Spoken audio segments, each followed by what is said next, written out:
participate without retreating into idealism, complacency, or short-sightedness. But it is precisely at this time of uncertainty that we must read the signs of our time clearly to avoid repeating the mistakes of the past and entering irreversible spirals. We are aided in this by memory, which is the most valuable tool that any generation possesses to confront its challenges. The memory of the 20th century calls to us each time that we gather in this General Assembly.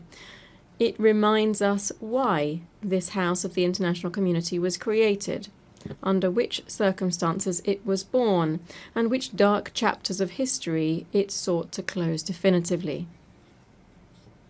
Let us hear in this hall once more the opening words of the preamble to the Charter of the United Nations. They begin, "We, the peoples of the United Nations, determined to save succeeding generations from the scourge of war."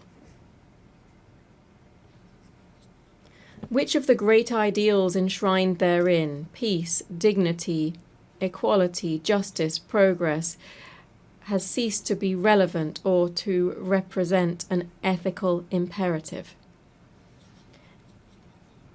On which of these paths have we advanced sufficiently over these 8 decades to be able to declare that the journey of multilateralism and cooperation is complete?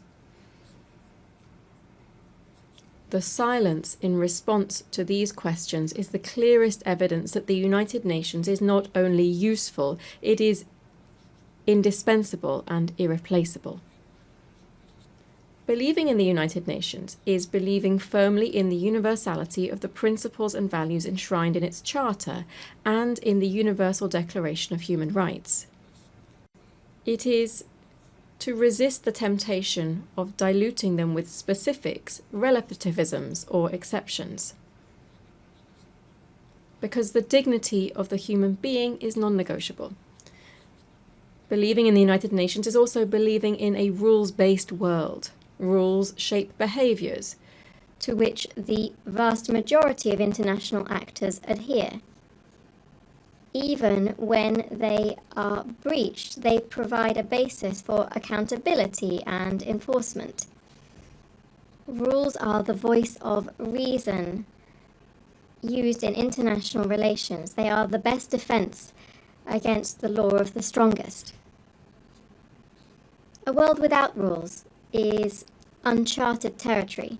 A time without rules is returning to the Middle Ages.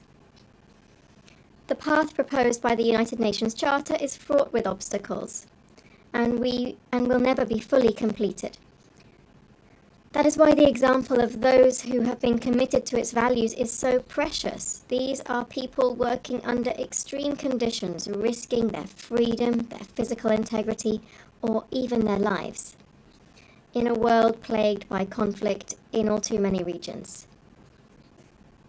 We see this in Europe, in Ukraine, where war has been unleashed by Russia's unprovoked and unjustifiable aggression, violating the country's sovereignty and territorial integrity. Peace in Europe will not be possible without justice and accountability. Spain will continue to support all efforts aimed at achieving a just and lasting peace, grounded in the principles of international law, respect for human rights, and accountability. We also see this in its full severity in the Middle East, in Palestine, in the Gaza Strip. We cannot remain silent or look away from the devastation, the bombings, including of hospitals, schools, and places of refuge. In light of the countless civilian deaths, famine, starvation, the forced displacement of hundreds of thousands of people. To what end? These are abhorrent acts that stand in stark contrast to everything that this forum represents. They offend human conscience and shame the entire international community. Spain is a nation deeply proud of its Sephardic roots. When we speak to the people of Israel, we speak to a people of brothers and sisters, a people who, when they return to Spain, to Cordoba, Toledo, Seville, Barcelona, and so many other places, come home. This was the spirit behind the 2015 law, which was passed with broad consensus, granting Spanish nationality to descendants of Sephardic Jews originally from Spain. It is for this reason, and it is so difficult for us to understand, that we are so pained by the actions of the Israeli government in Gaza. We therefore cry out, we implore, we demand, stop this massacre now. No more deaths in the name of a people that is so wise and ancient, who have suffered so greatly throughout history. Let us be clear. We unequivocally condemn the heinous terrorism of Hamas, especially the brutal massacre of the 7th of October 2023 against the Israeli population. And we recognize Israel's right to self-defense. But with equal strength, we demand that the Israeli government fully uphold international humanitarian law throughout Gaza and the West Bank. We demand that humanitarian aid be delivered without delay, that a ceasefire be established with guarantees, and that all hostages still held by Hamas be released immediately. The international community must shoulder its responsibility to achieve as soon as possible a viable solution that would include the existence of two states. The recognition of the State of Palestine by an increasing number of member states of this organization, to which Spain added its voice this past May, must contribute to achieving a just and definitive regional peace based on the implementation of United Nations resolutions and on the universal recognition of the State of Israel. President, delegates, as we know, many conflicts are both caused by and result in resource scarcity, state fragility, and inequality. The gap between current realities and the fulfillment of the 2030 Agenda remains vast, and the current funding shortfall for sustainable development exceeds $4 trillion per year. The call for efficiency and resource optimization made at the 4th International Conference on Financing for Development that we held recently in Seville must be sustained. Accordingly, Spain, in line with the consensus-based commitment adopted there, has launched the Seville Plan for Support to Multilateralism. We have increased our contributions to international development funds, and we have reaffirmed our commitment to defending human rights, gender equality, and the environmental transition, which are central and distinctive elements of our foreign policy. Allow me to briefly address each of these three areas. First, human rights. Spain is, as of this year, a member of the Human Rights Council, enabling us to continue advancing causes such as the fight against racism, the abolition of the death penalty, and the promotion of economic, social, and cultural rights, while at the same time persisting in the struggle against all forms of discrimination.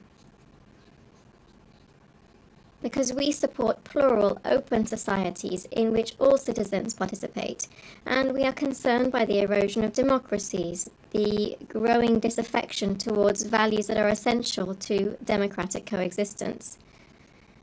In these confusing times, which are testing our capacity for dialogue, we must remain steadfast in our commitment to these values. In harmony with these principles, we believe that immigration, when properly managed, is a vector of mutual development for countries of origin, transit, and host countries. We believe that the human rights of migrants must therefore be the principal reference for our actions. Therefore, we fully support the implementation of the Global Compact on Migration and the Global Compact on Refugees. Secondly, I wish to refer to gender equality. This year marks the 30th anniversary of the Beijing Declaration and Platform for Action. It is therefore a fresh opportunity to reaffirm our commitment to real and effective equality. This is not merely a step forward in human rights, but above all, a matter of justice. Spain aspires to remain a global beacon in areas such as sexual and reproductive rights, the fight against sexual and gender-based violence, and the increased participation of women in leadership roles and in decision-making processes. Third, the environment. The triple planetary crisis that we are facing, climate change, pollution, and biodiversity loss, demands strengthened governance and sufficient resources to accelerate a just energy transition. This must enable us to triple renewable energy capacity, double energy efficiency, and to continue decarbonizing our economies. These are goals that are as ambitious as they are essential, and doubt must be completely excluded from the equation here. Spain calls for consensus and ambition ahead of COP30, which will be held in Brazil this November. There are other just as important challenges, including managing the impact of the transformative revolution known as artificial intelligence, which can accelerate progress on the 2030 agenda if we know how to direct it towards a fair and equitable digital transformation. And in health, the global dimensions of which were tragically evident during the recent COVID pandemic, we welcome here the consensus reached on the pandemic agreement. This strengthens the central role of the World Health Organization within the global health architecture. Madam President, Spain's foreign policy is built around three fundamental axes based on geography, history, and conviction. These are towards Africa and the Mediterranean, towards the Americas and the Atlantic, and towards Europe. I would like to share some thoughts on these three areas. Spain is well aware that Africa represents a strategic global interest of the highest order. The present is marked in certain countries by structural deficiencies and some brutal conflicts and wars that receive insufficient attention when compared with others that I've already referred to. Here I'm referring to numerous peacekeeping operations in the region to which Spain contributes decisively. This is the case in Western Sahara, where Spain will continue to support the Secretary General's personal envoy in seeking a solution that is acceptable and consistent with UN norms and frameworks. Africa's future will be shaped by a young, dynamic, and proactive population that is increasingly engaged in global affairs. That's the future that we must support. Spain has therefore adopted the Spain-Africa Strategy 2025 to 2028. We want to develop a partnership based on concrete action and shared interests, and to promote vibrant African multilateralism embodied by the African Union and other sub-regional organizations. Strictly bilaterally speaking, I must mention the special relationship of neighbourliness and cooperation that binds us to the Kingdom of Morocco, which in recent years has been revitalised to the benefit of our peoples. Latin America and the Caribbean represent for Spain a community of kindred nations, an irreplaceable part of our identity strengthened by shared heritage, that is the Spanish language, spoken by 600 million people around the world.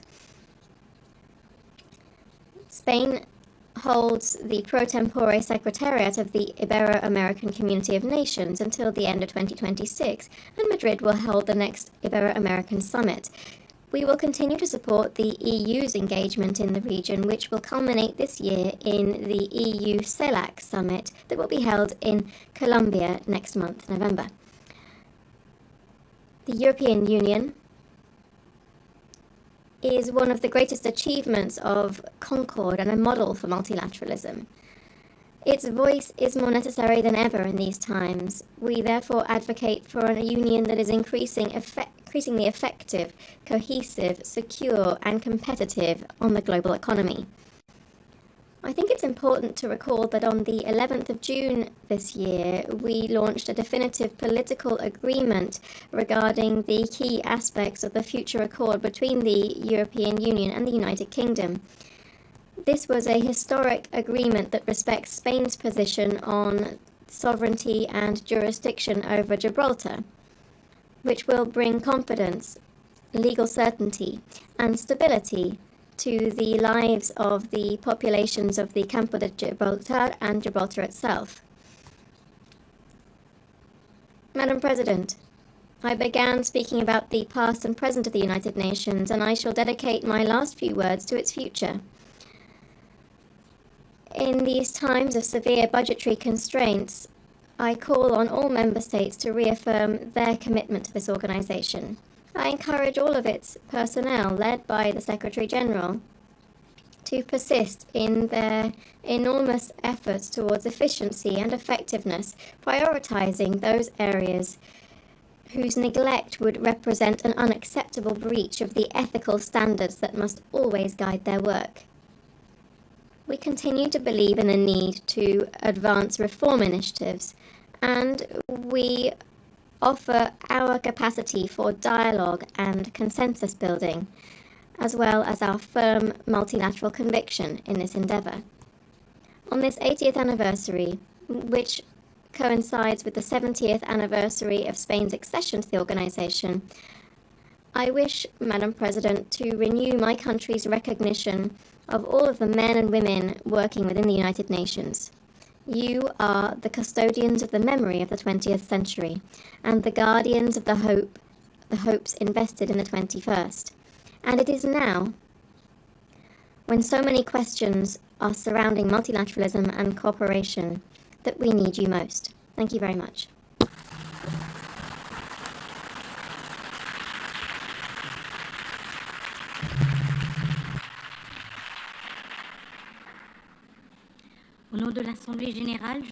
On behalf of the General Assembly, I wish to thank the King of Spain.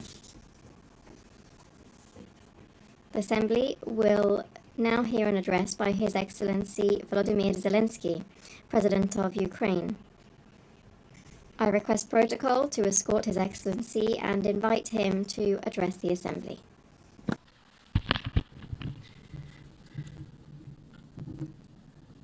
Madam Chair, Deputy Secretary.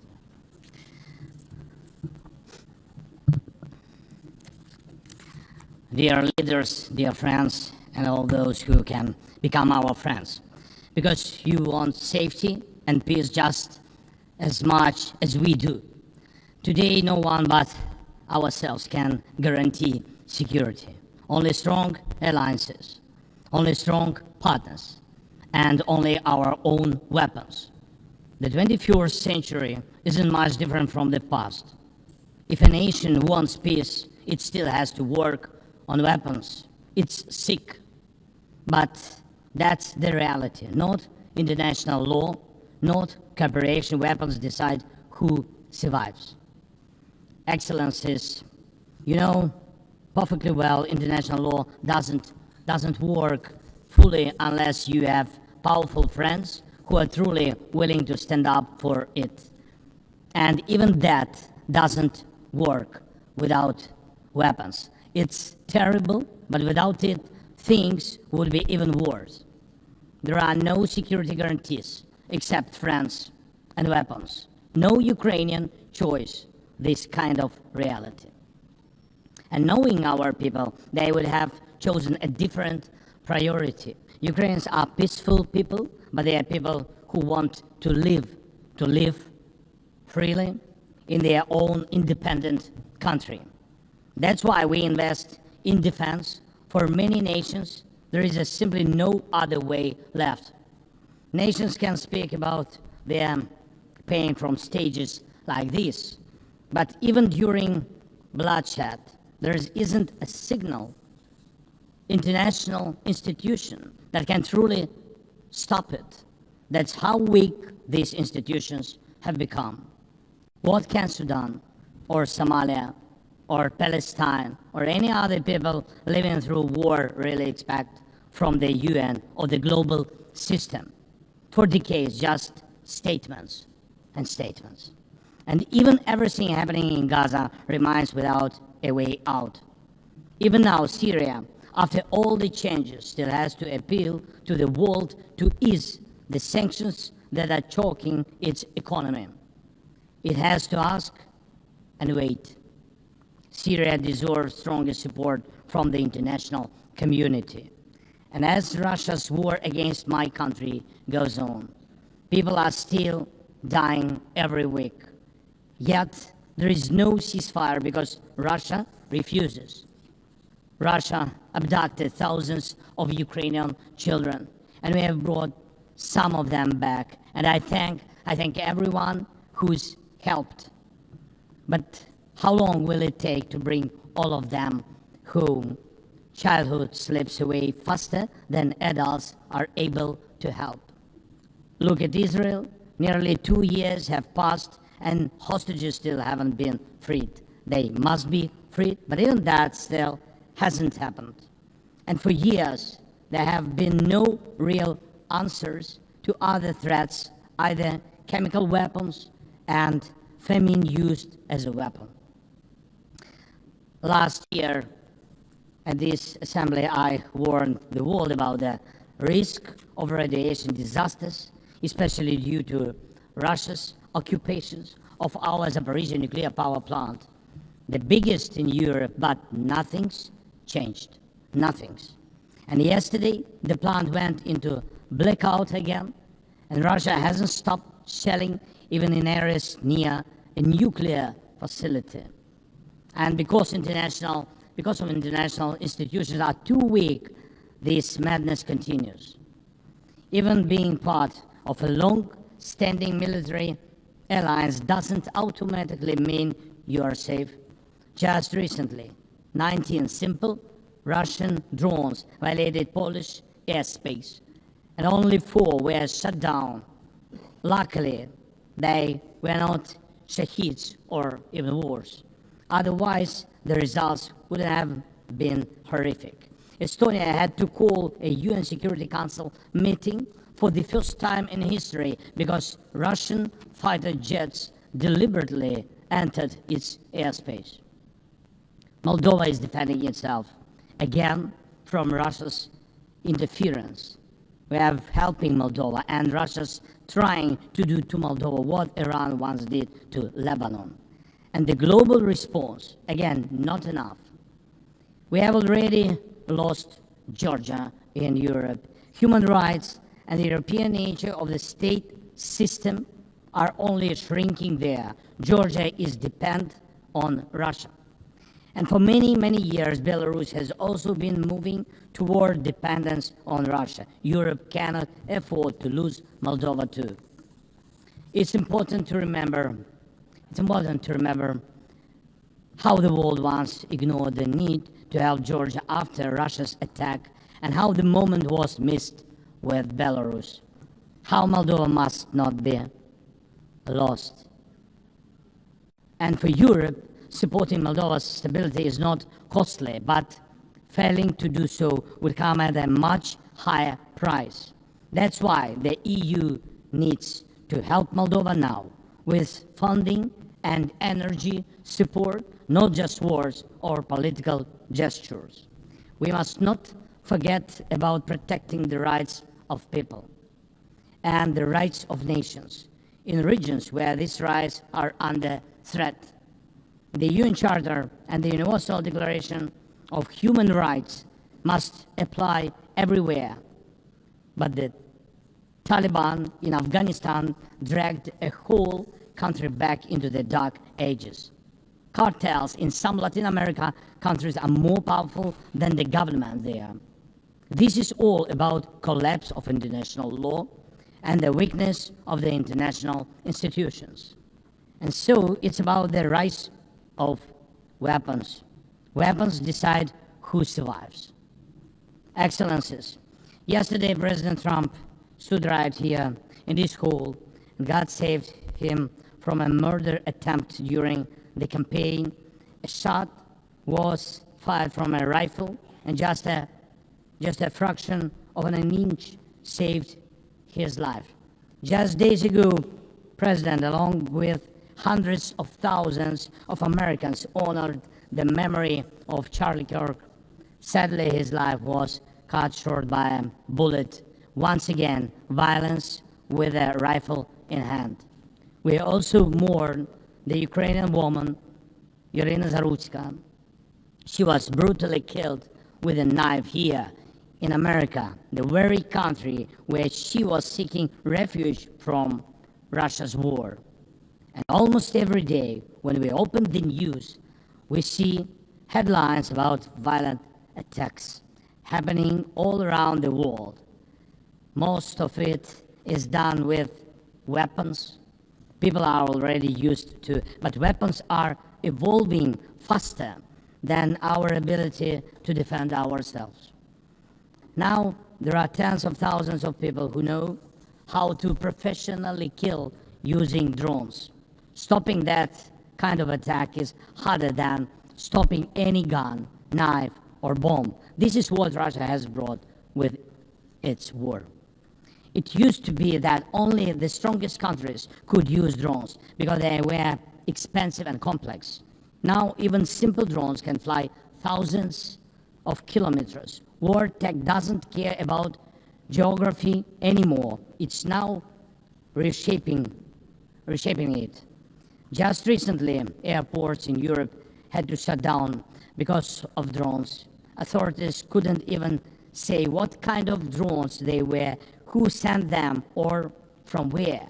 Last week, North Korea announced the test of a tactical strike drone. That means even countries with limited resources can now build weapons that are dangerous to their neighbors.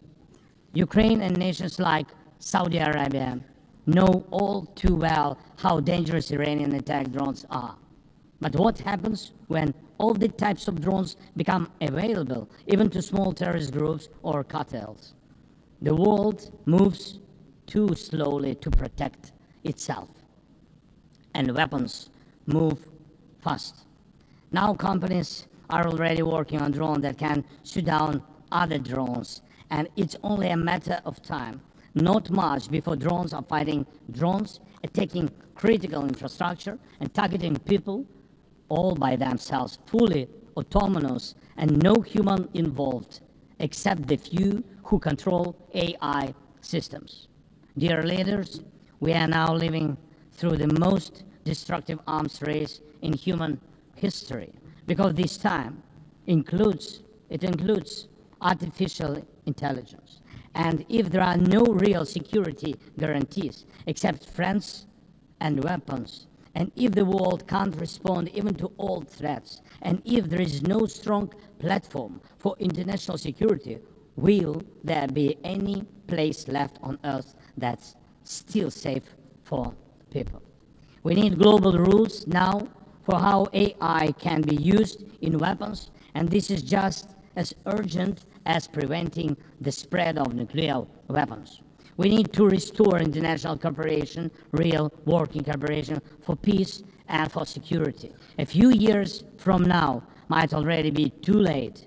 10 years ago, war looked different, and no one imagined that cheap drones could create dead zones, areas stretching for dozens of kilometers where nothing moves, no vehicles, no life. People used to imagine that only after a nuclear strike.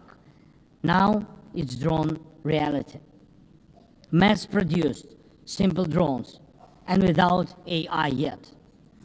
Ukraine doesn't have the big fat missiles dictators love to show off in parades, but we do have drones that can fly up to 2,000-3,000 kilometers. We had no choice but to build them to protect our right to life.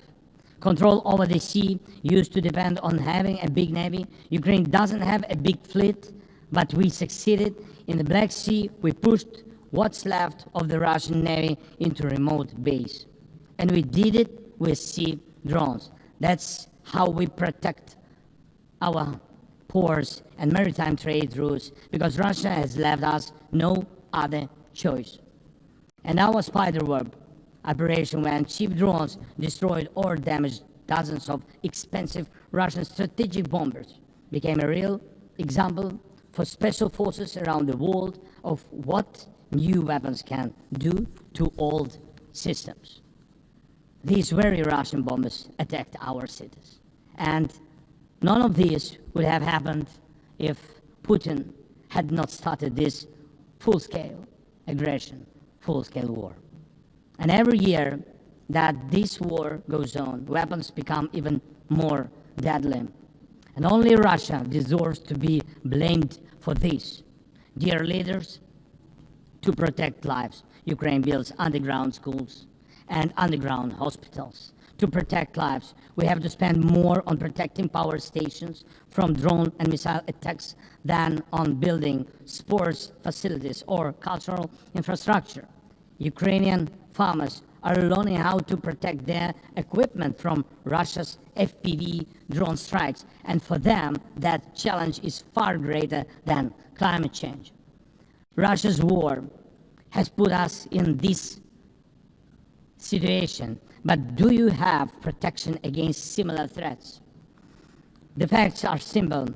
Stopping this war now, and with it, the global arms race, is cheaper than building underground kindergartens or massive bunkers for critical infrastructure later.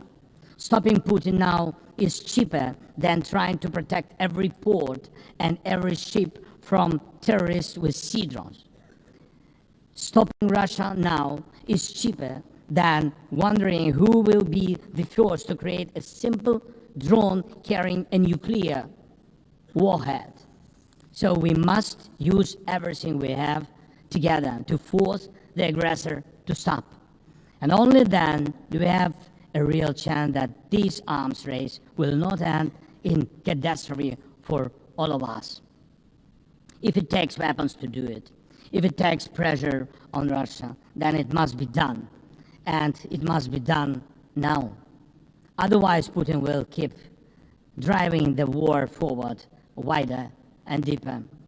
And we told you before, Ukraine is only the first, and now Russian drones are already flying across Europe, and Russian operations are already spreading across countries, and Putin wants to continue this war by expanding it, and no one can feel safe right now. The first, we are now building a new security architecture for ourselves. More than 30 countries are already part of our coalition, and we are strengthening army, launching joint weapons production with partners, and defining financial commitments for defense in a way that could become a security model for any other nation. If security guarantees work for Ukraine, something more than just friends and weapons, it will mean that people were able to make national security not a privilege for a few nations, but a right for everyone. Second, we are ready to make our modern weapons become your modern security, your modern weapon. And we have decided to open up arms exports. And these are powerful systems tested in a real war when every international institution failed. And we are also ready to grow our defense production together with strong partners so that their protection is modern and reliable. You don't need to start this race from scratch. We're ready to share what has already proven itself in real defense. And third, many in the world are still relaxed. Still. But look at how many countries are here at this General Assembly. Countries that are at war, or just came out of war, or are trying to stop one, or openly getting ready for one. War has already reached too many people to pretend it has nothing to do with you. So it depends on you. Whether you help peace or continue trading with Russia and helping Russia to fund this war, it depends on you. Whether prisoners of war will be freed, whether abducted children will come home, whether hostages will be free, it depends on you.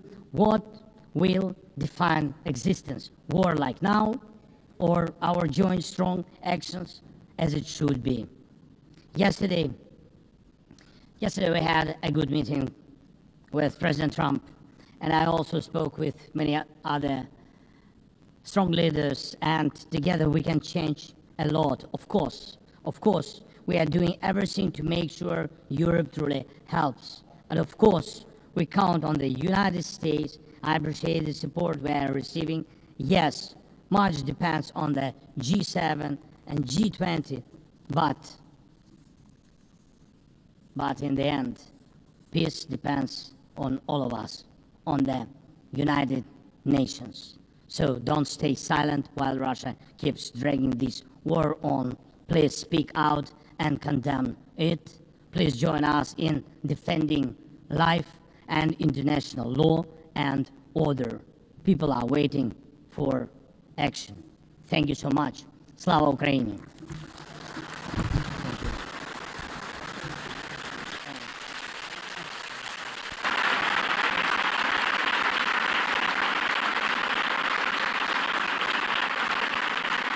Au nom de l'Assemblée générale.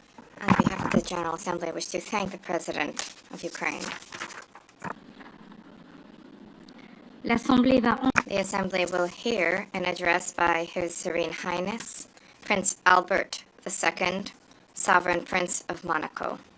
I request protocol to escort His Serene Highness and invite him to address the Assembly.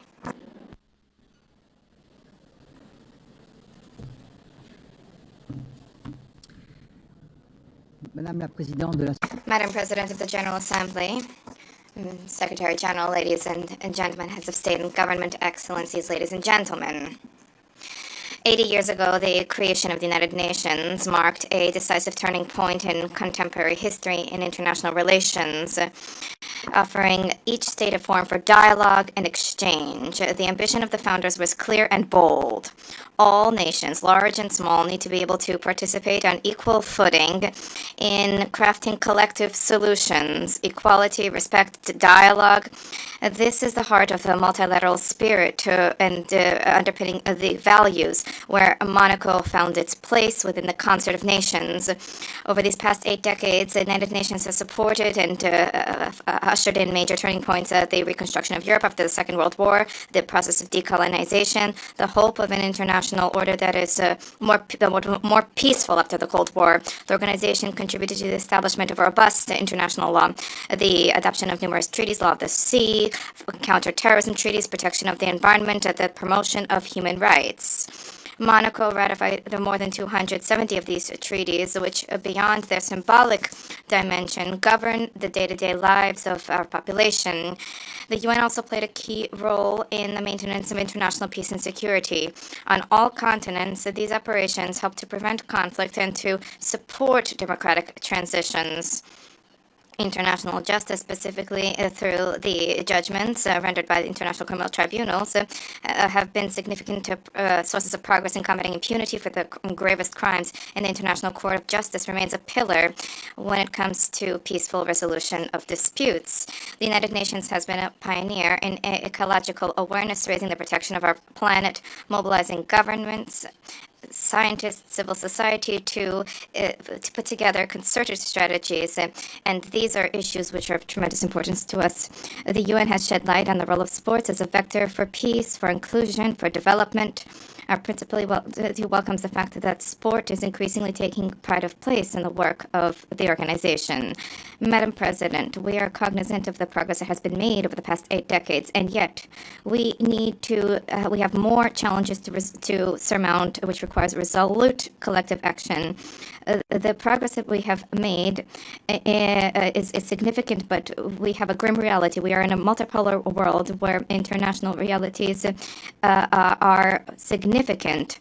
There are proliferation of peacekeeping operations show that dialogue and preventive diplomacy, unfortunately, do not always generate the anticipated results. International security is today gravely imperiled. International tensions and conflicts are spreading in all 4 corners of the world, and this makes it all the more necessary for there to be a reaffirmation of the core principles of the United Nations: sovereignty of states, peaceful dispute resolution, respect for international law, and human rights.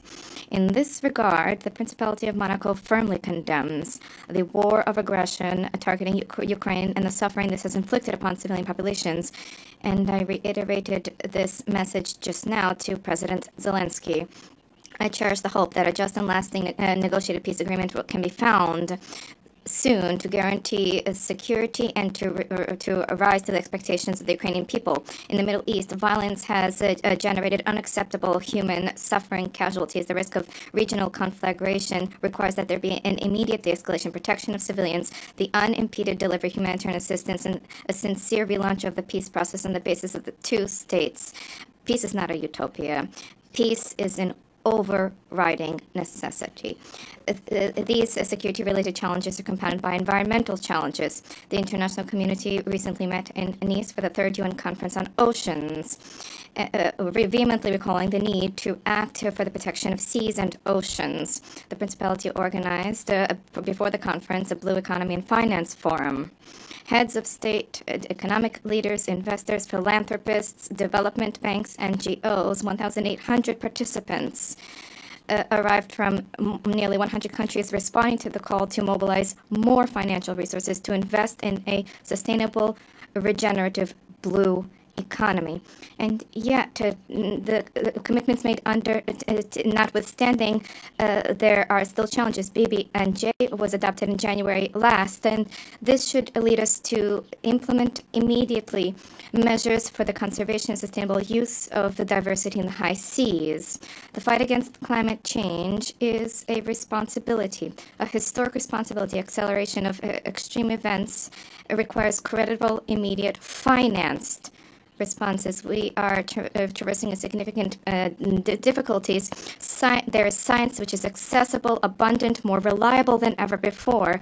The Paris Agreement, the 10th anniversary of which we are marking this year, provides a structured, transparent framework which should generate a robust trust among all stakeholders. This year, new nationally determined contributions have been published, and this is a reflection of the need to be more and more ambitious.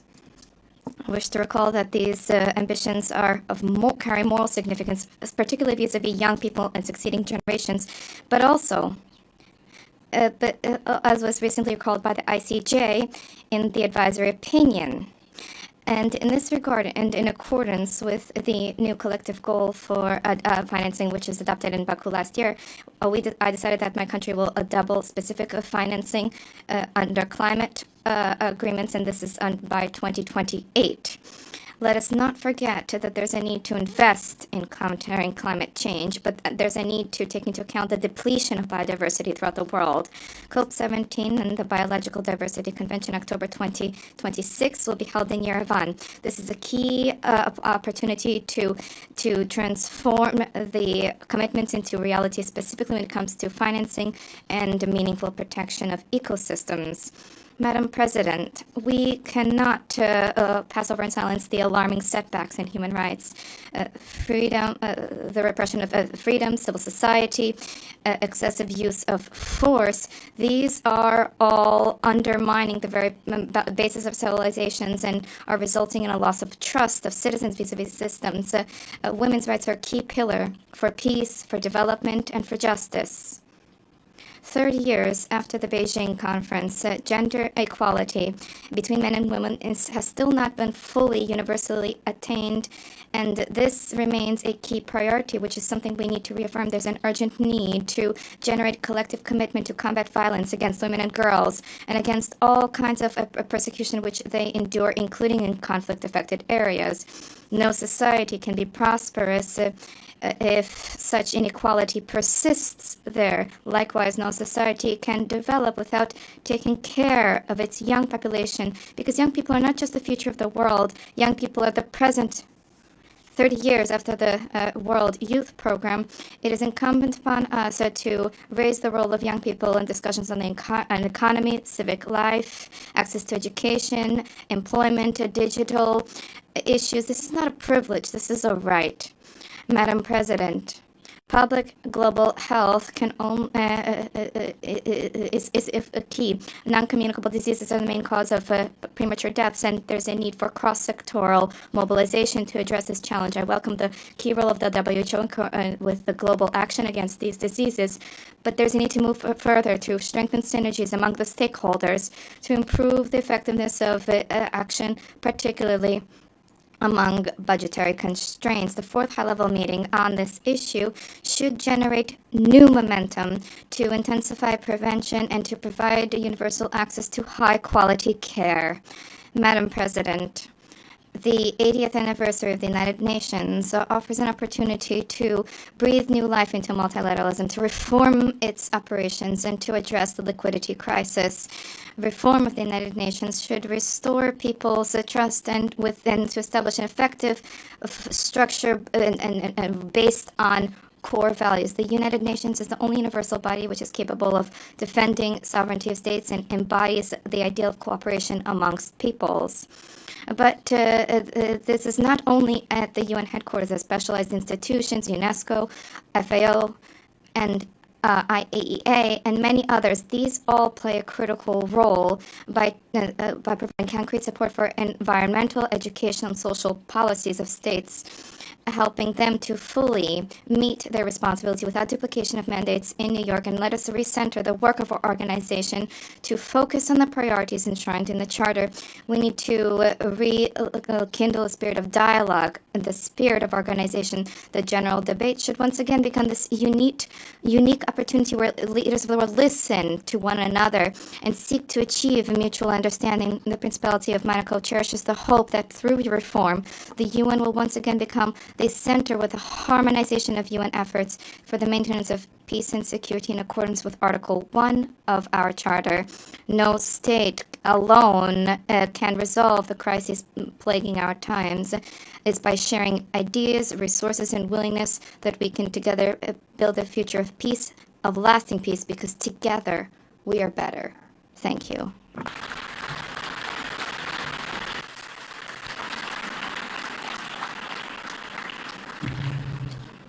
Au nom de l'Assemblée générale, je tiens On behalf of the General Assembly, I wish to thank the Sovereign Prince of Monaco. The Assembly will hear an address by His Excellency Masoud Pezeshkian, President of the Islamic Republic of Iran. I request protocol to escort His Excellency and invite him to address the Assembly.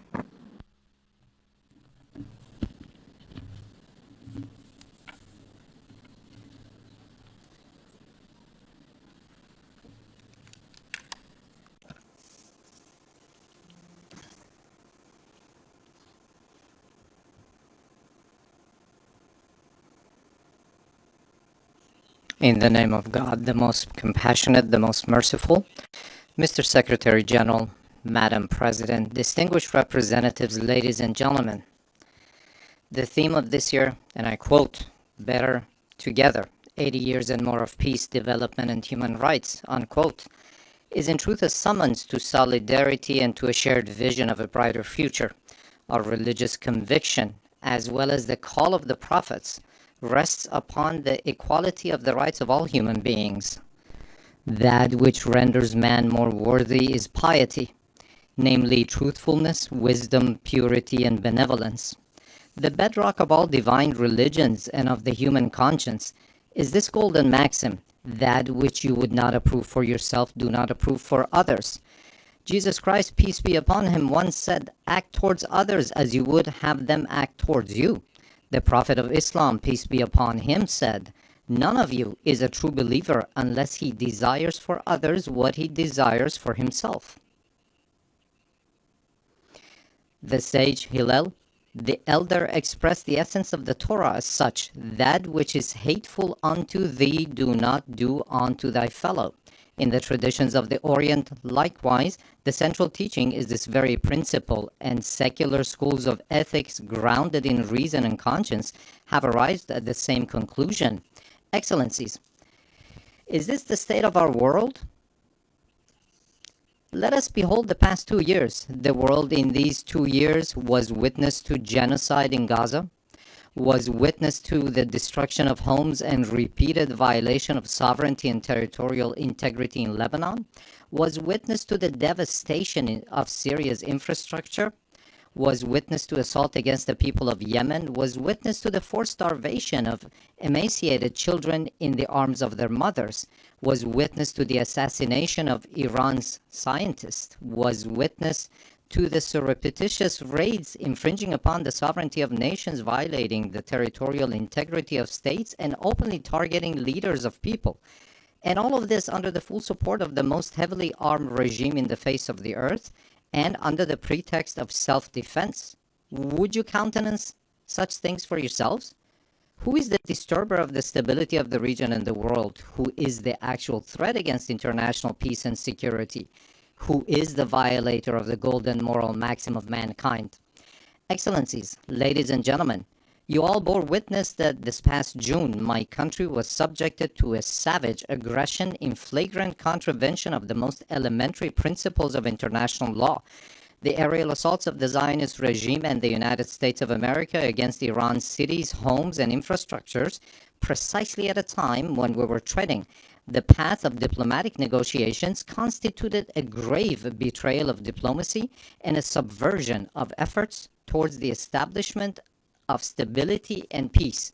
This brazen act of aggression, in addition to martyring a number of commanders, citizens, children, women, scientists, and intellectual elites of my country, inflicted a grievous blow upon international trust and the very prospect of peace in the region.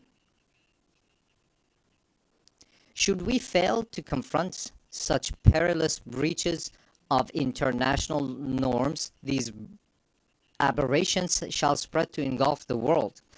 The assault upon nuclear facilities under safeguards and international supervision, the open attempt to assassinate leaders and duly constituted officials of UN member states, the systematic targeting of journalists and members of the press, and the killing of human beings who solely by the reason of their knowledge and expertise are converted into military targets.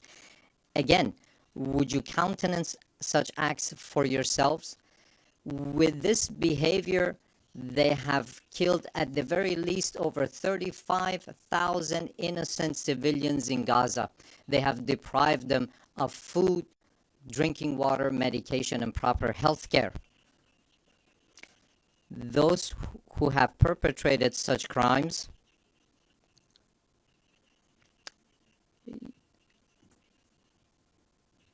this nation, with a magnanimous spirit and the systematic targeting of journalists and members of the press, and the killing of human beings who solely by the reason of their knowledge and expertise are converted into military targets. Again, would you countenance such acts for yourselves? Those who have perpetrated such crimes must know that Iran, the most ancient continuous civilization upon the face of the earth, has ever stood steadfast against the tempests of history. This nation, with a magnanimous spirit and an eternal will, has time and again demonstrated that it shall never bow before aggressors. And today as well, in the face of the transgressors, it stands upright with reliance upon the power of faith and its national cohesion. In this 12-day defense, the patriotic and valiant people of Iran laid bare before the aggressors the fallacy and self-delusion of their arrogant calculations. The enemies of Iran unwittingly fortified the sacred national unity. The people of Iran, despite the most severe, protracted, and crushing economic sanctions, psychological and media warfare, and persistent efforts to sow discord, at the very instant the first bullet was fired upon their soil, rose in unison in support of their valiant armed forces, and today they continue to honor the blood of their martyrs.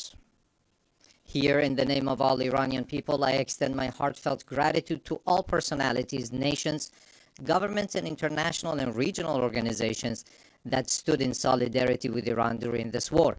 Ladies and gentlemen, today, after nearly 2 years of genocide, mass starvation, the perpetuation of apartheid within the occupied territories, and aggression against its neighbors, the ludicrous and delusional scheme of a greater Israel is being proclaimed with brazenness by the highest echelons of that regime.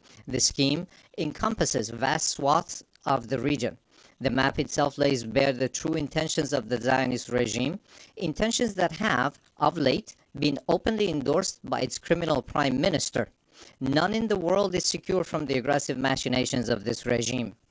It is manifest that the Zionist regime and its sponsors no longer even content themselves with normalization through political means. Rather, they impose their presence through naked force and have styled it peace through strength. Yet, this is neither peace nor power. It is nothing but aggression rooted in coercion and bullying. But we envision our powerful Iran alongside powerful neighbors within a strong region with a radiant future. A future in which we stand together against a grand project that imposes genocide, destruction, and instability upon the region.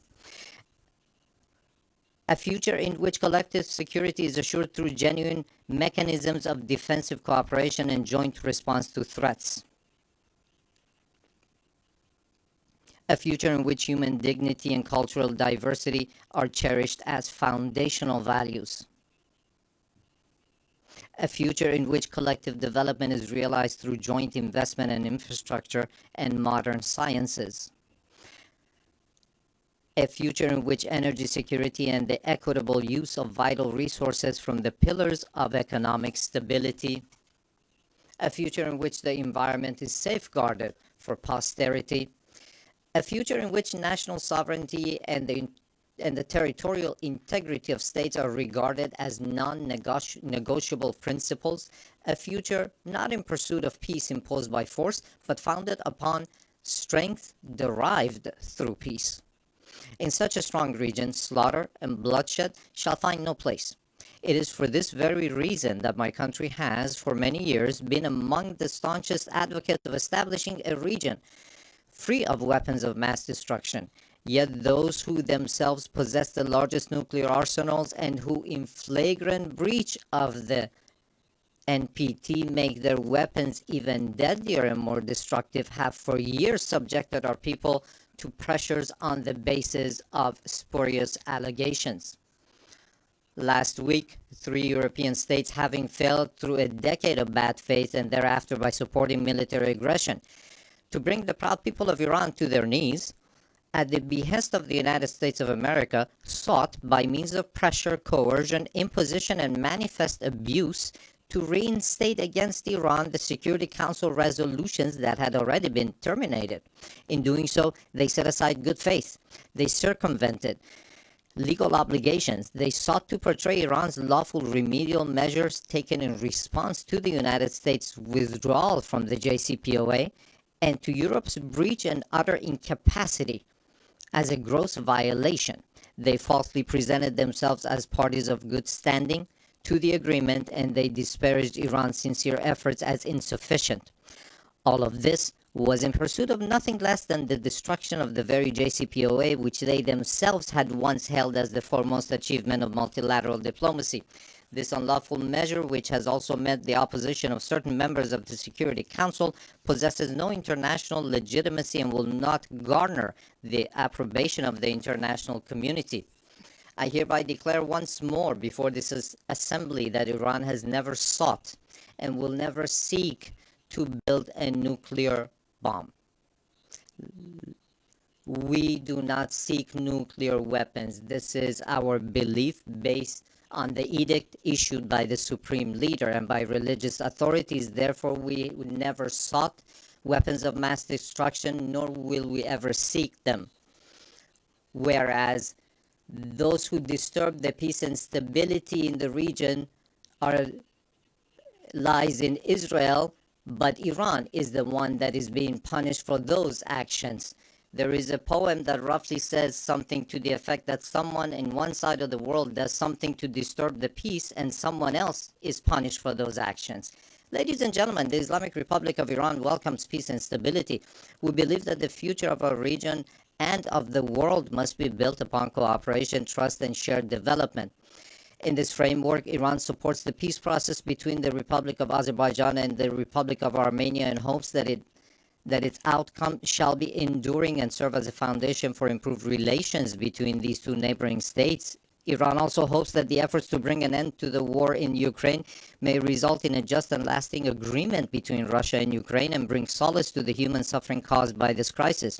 Iran welcomes the defensive pact between the two brotherly Muslim countries, the Kingdom of Saudi Arabia and the Islamic Republic of Pakistan, as a beginning for a comprehensive regional security system with the cooperation of the Muslim states of West Asia in the political, security, and defense domains. Finally, Iran condemns the criminal aggression of the Israeli regime against Qatar, which resulted in the martyrdom of a number of Palestinian and Qatari nationals, and declares its support and solidarity with the government and people of Qatar.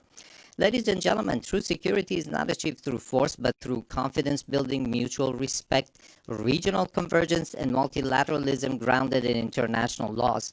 Based on this foundation, a call upon all to practice listening to one another instead of raising voices, to re-examine the intellectual premises of polarization and political violence, which today ensnares not only the international community, but also renders societies internally with tension and turmoil. To uphold as the common denominator of all beliefs and cultures the principles that whatever we do not approve for ourselves, we should not impose upon others, instead of distorting concepts and narratives with biased interpretations.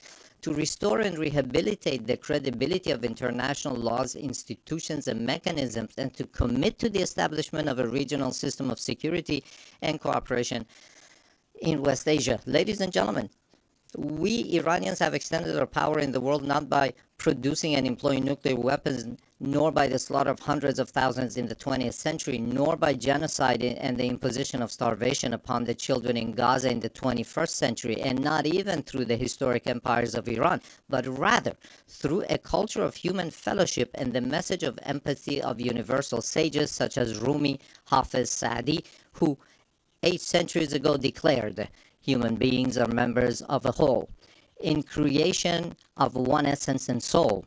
If one member is inflicted with pain, other members uneasy will remain. If you have no sympathy for human pain, the name of human you cannot pertain.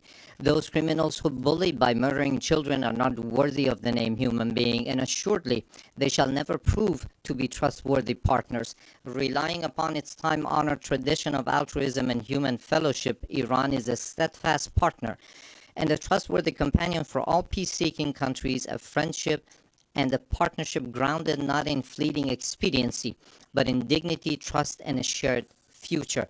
We, the upright people of Iran, by standing firm against lawless marauders, have surmounted with honor the injustices, discriminations, and double standards imposed upon us. And today, with an opportunity-oriented outlook, we have transformed this historic achievement of the Iranian people into a platform for a leap toward a hopeful future. Let us together with you turn threats into opportunities. I thank you.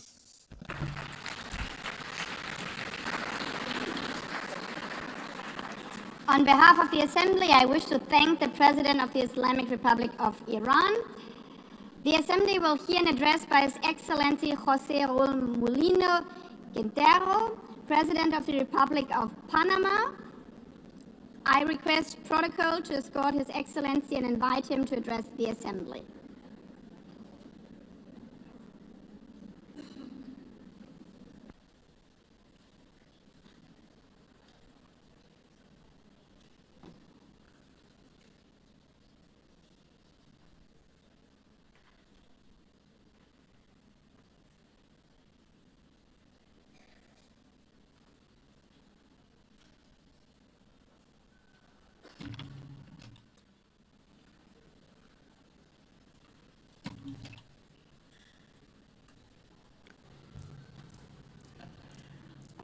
Muy buenos días. A very good morning, Madam President, distinguished heads of state and government, honourable delegates. On behalf of the Panamanian people, with profound respect and renewed hope, I appear before this honourable assembly on the 80th anniversary of this organisation, which remains a beacon for peace, cooperation and progress. Panama has been committed since the signing of the Charter of San Francisco in 1945 to peace building, security, sustainable development and human rights. Over these 8 decades, our country has championed multilateral diplomacy and public international law as a cornerstone of our foreign policy. The UN 80 initiative, presented by the Secretary-General Antonio Guterres, offers an opportunity to reflect on the past, to raise awareness of present threats, and to envision a fairer future. We firmly believe that today more than ever, we must strengthen the value of multilateralism to respond to global challenges and crises as a tool to mitigate asymmetries among nations. In this regard, I wish to highlight that multilateral policy contributed to our country's removal, for instance, from discriminatory lists imposed by the European Union and the Financial Action Task Force. Since it does not make sense to be a member of the Security Council of this organization, while at the same time appearing on lists alongside countries that promote terrorism. We believe it is the right time to undertake a comprehensive reform, to make the Security Council more effective, to make the General Assembly more representative, to make specialized agencies more inclusive, and, above all, to reduce bureaucracy. Panama, just like other countries, calls for greater representation of Latin America and the Caribbean in decision-making bodies. The time has come to update the architecture of multilateral governance. Our region is the world's leading exporter of food. It is home to a strategic canal linking the Atlantic and the Pacific, and it holds more than 50% of the planet's biodiversity. We are major suppliers of minerals. We possess the largest freshwater reserves. We live together in peace, and we strive to preserve this. All of these elements make us a key global actor, and we must ensure that our representation reflects our role and our global significance. In line with our mission to contain and prevent the tragic outcome of a global war, which was its fundamental raison d'être, the United Nations is also facing a challenge of promoting urgent action to achieve the Sustainable Development Goals.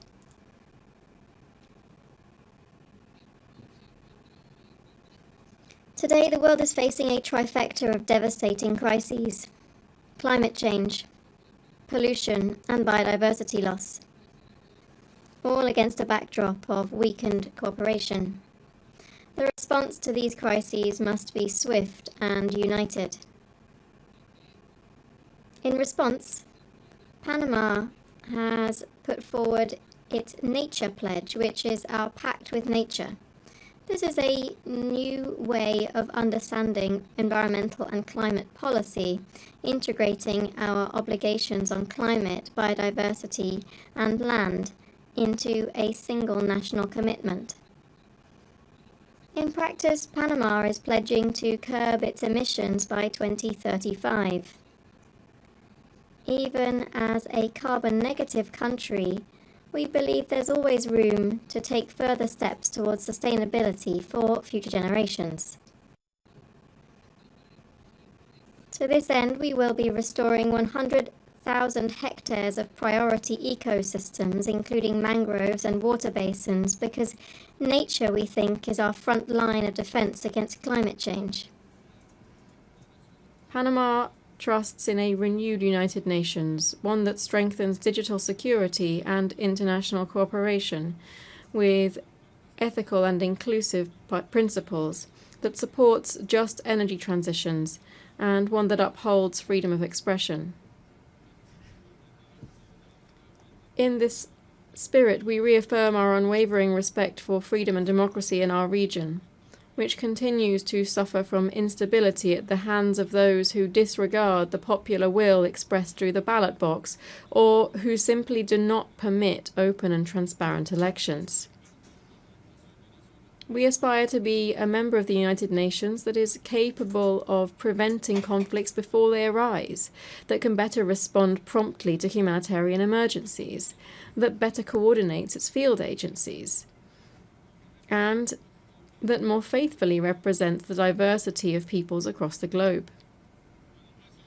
Panama has offered to host offices of United Nations system organizations to support reform efforts under the UN 80 initiative.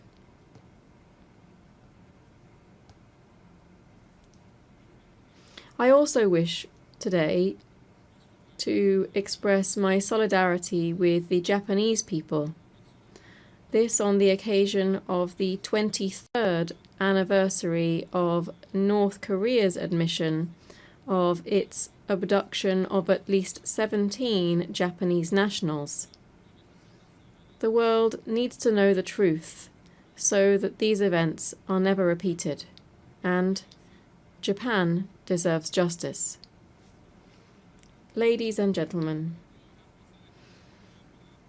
I cannot let this opportunity pass without highlighting that we have now completed a quarter century since our canal was transferred into Panamanian hands.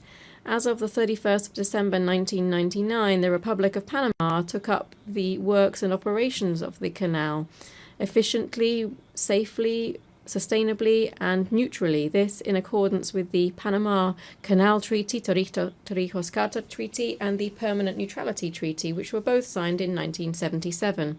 Since then, we have administered the waterway in exemplary fashion, contributed to the country's economic development, and operated the canal for the benefit of international navigation. Over this period, Panama expanded the interoceanic route using our own resources to meet the demand of larger vessels. Now we are taking another step forward. We are supporting the Panama Canal Authority in the development of the Rio Indio Reservoir. This is an ambitious project to ensure water supply for our population and the canal, so that vessel traffic is not threatened by recurring droughts in our region. Our waterway serves more than 180 maritime routes and more than 140 nations, and approximately 4% of global trade passes through it. We are committed to ensuring efficiency in support of international logistics. Before this assembly, Panama once again reaffirms its serious and sustained commitment to the regime established under the treaty concerning permanent neutrality, to which the protocol of which numerous states have adhered to. Neutrality is the best formula to safeguard the security of our canal, a global public good. The Panama Canal is neutral, open to the world, and a facilitator of more integrated international trade. It is and shall remain Panamanian. Ladies and gentlemen, Panama, as you know, holds a non-permanent seat on the United Nations Security Council for the 2025-2026 term. This past August, we held the rotating presidency of the Security Council. We viewed this role as a responsibility to maintain a strong voice in favor of peace, sovereign equality of states, justice, international law, and respect for agreements among nations. We have also stressed the importance of maritime security as a priority during our participation in the Council. Panama's national identity is closely linked to maritime transport. Over the centuries, we have consolidated our role as a key actor in navigation and international trade. Piracy, arms and drugs trafficking, and illegal fishing all affect trade and the global maritime transport system. As a transit nation and a logistics hub in our continent, Panama proposes to strengthen cooperation among specialized agencies, including through a regional network to promote maritime security. This would operate under the umbrella of ocean governance and in accordance with international law.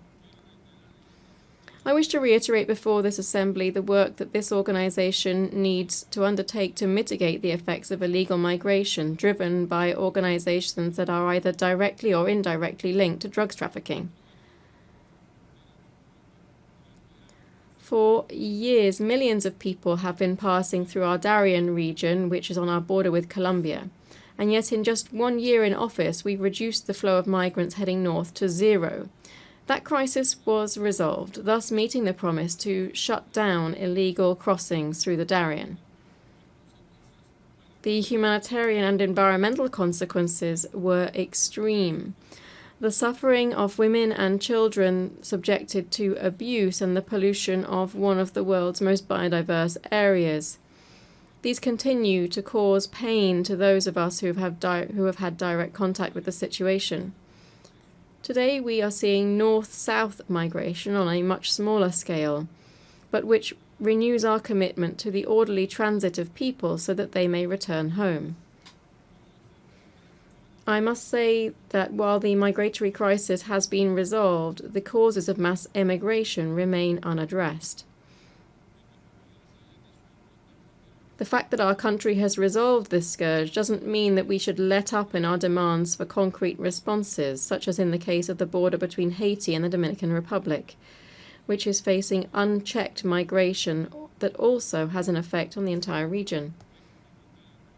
It's essential that we find clear solutions both for the Haitian crisis and, more generally, for effective control of migratory flows. We are currently suffering from the growth of another illegal activity, which is drug trafficking. Today, it poses a threat to human lives and a grave risk of instability throughout the entire region due to the different cartels operating there. Just to give you a quick idea, this year alone, Panama has seized nearly 150 tons of cocaine and other drugs. This is an historic and alarming figure, one which compels us to step up our efforts to seek greater cooperation and to galvanize resources in a struggle that must be a common cause among all nations of the world. Honourable members, next year, the Amphictyonic Congress of Panama, convened by the liberator Simón Bolívar, will celebrate its bicentenary. Its proposal was for an international system based on the sovereign equality of states, justice, law, and international cooperation to achieve the people's common goals. We hope that this commemoration will serve as a new starting point for international cooperation, one that respects and elevates the values of sovereignty, peace, and peaceful coexistence, values that must guide our work in this and other global fora. Honourable members, before this forum of global peace and international cooperation, I reiterate the faith of the Panamanian people in the United Nations system. At times of crisis, when the winds of unilateralism, polarization, and fragmentation are blowing, Panama will raise its voice in defense of multilateralism. Panama will remain an enthusiastic member of the United Nations, a defender of international law, and a tireless proponent of global peace. Because, as this year's theme reminds us, we are stronger together, and only together can we build a fairer and more humane future for all. Thank you very much.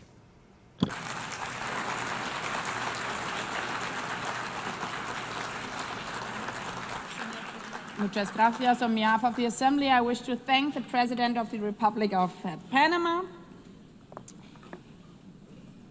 As the Assembly will hear an address by His Excellency Peter Pavel, President of the Czech Republic, I request protocol to escort His Excellency and invite him to address the Assembly.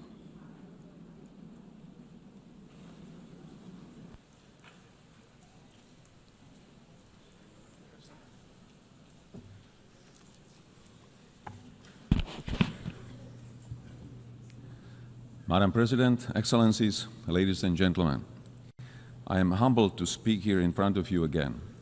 Today, I wish to address two main issues: United Nations achievements and necessity of its reform, and prospect of multilateralism in the light of Russian aggression.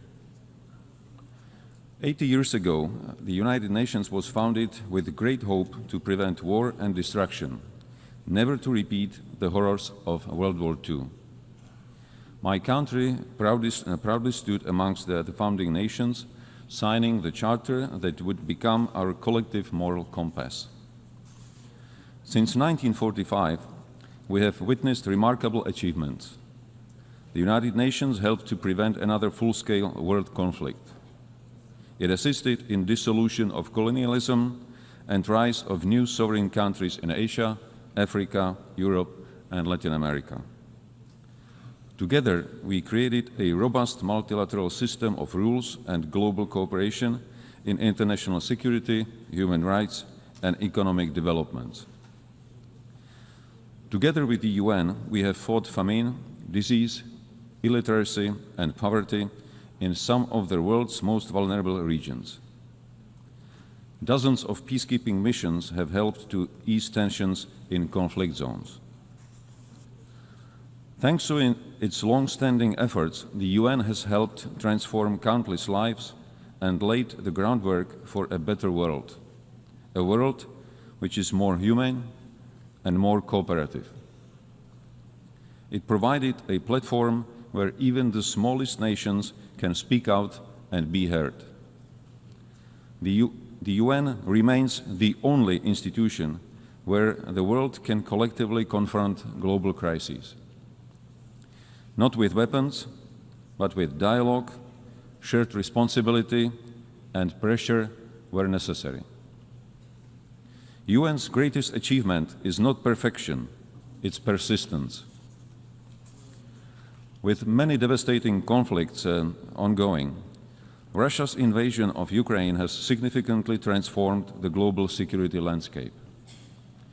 Since the last general debate a year ago, our world has not become more secure. On the contrary. In the game of smoke and mirrors, Russia continues targeting civilians, civilian infrastructure, foreign diplomatic missions, and most recently, even our neighboring country, Poland. Not to forget the acts of hybrid warfare on our own territory. These range from disinformation campaigns and attempts to undermine public trust, to cyber attacks, and even acts of sabotage carried out by mercenaries recruited online. Despite being the largest country on the map, Russia still aims to seize Ukrainian territory and expand its sphere of influence. Backed by China, Iran, North Korea, and other countries that help it circumvent sanctions and provide economic or political support. Russia, a permanent member of UN Security Council, is not only violating the principles of state sovereignty and territorial integrity enshrined in the UN Charter, but also sets a dangerous example and precedent, sending the message that aggression can yield territorial and political gain and remain unpunished. Ladies and gentlemen, our multilateral system was created on the premise that rules apply to all without exception. The consequences of this war go far beyond the news headlines. This war threatens to dismantle our system of governance based on mutual respect, equal partnership, and rules we all subscribe to. What is happening in Europe today could happen anywhere else tomorrow, under different circumstances, but under the exact same pretext. If Russia wins this unjust war, it will legitimize the triumph of brute force. Turning a blind eye to Ukraine today is a green light to any future aggressor anywhere in the world.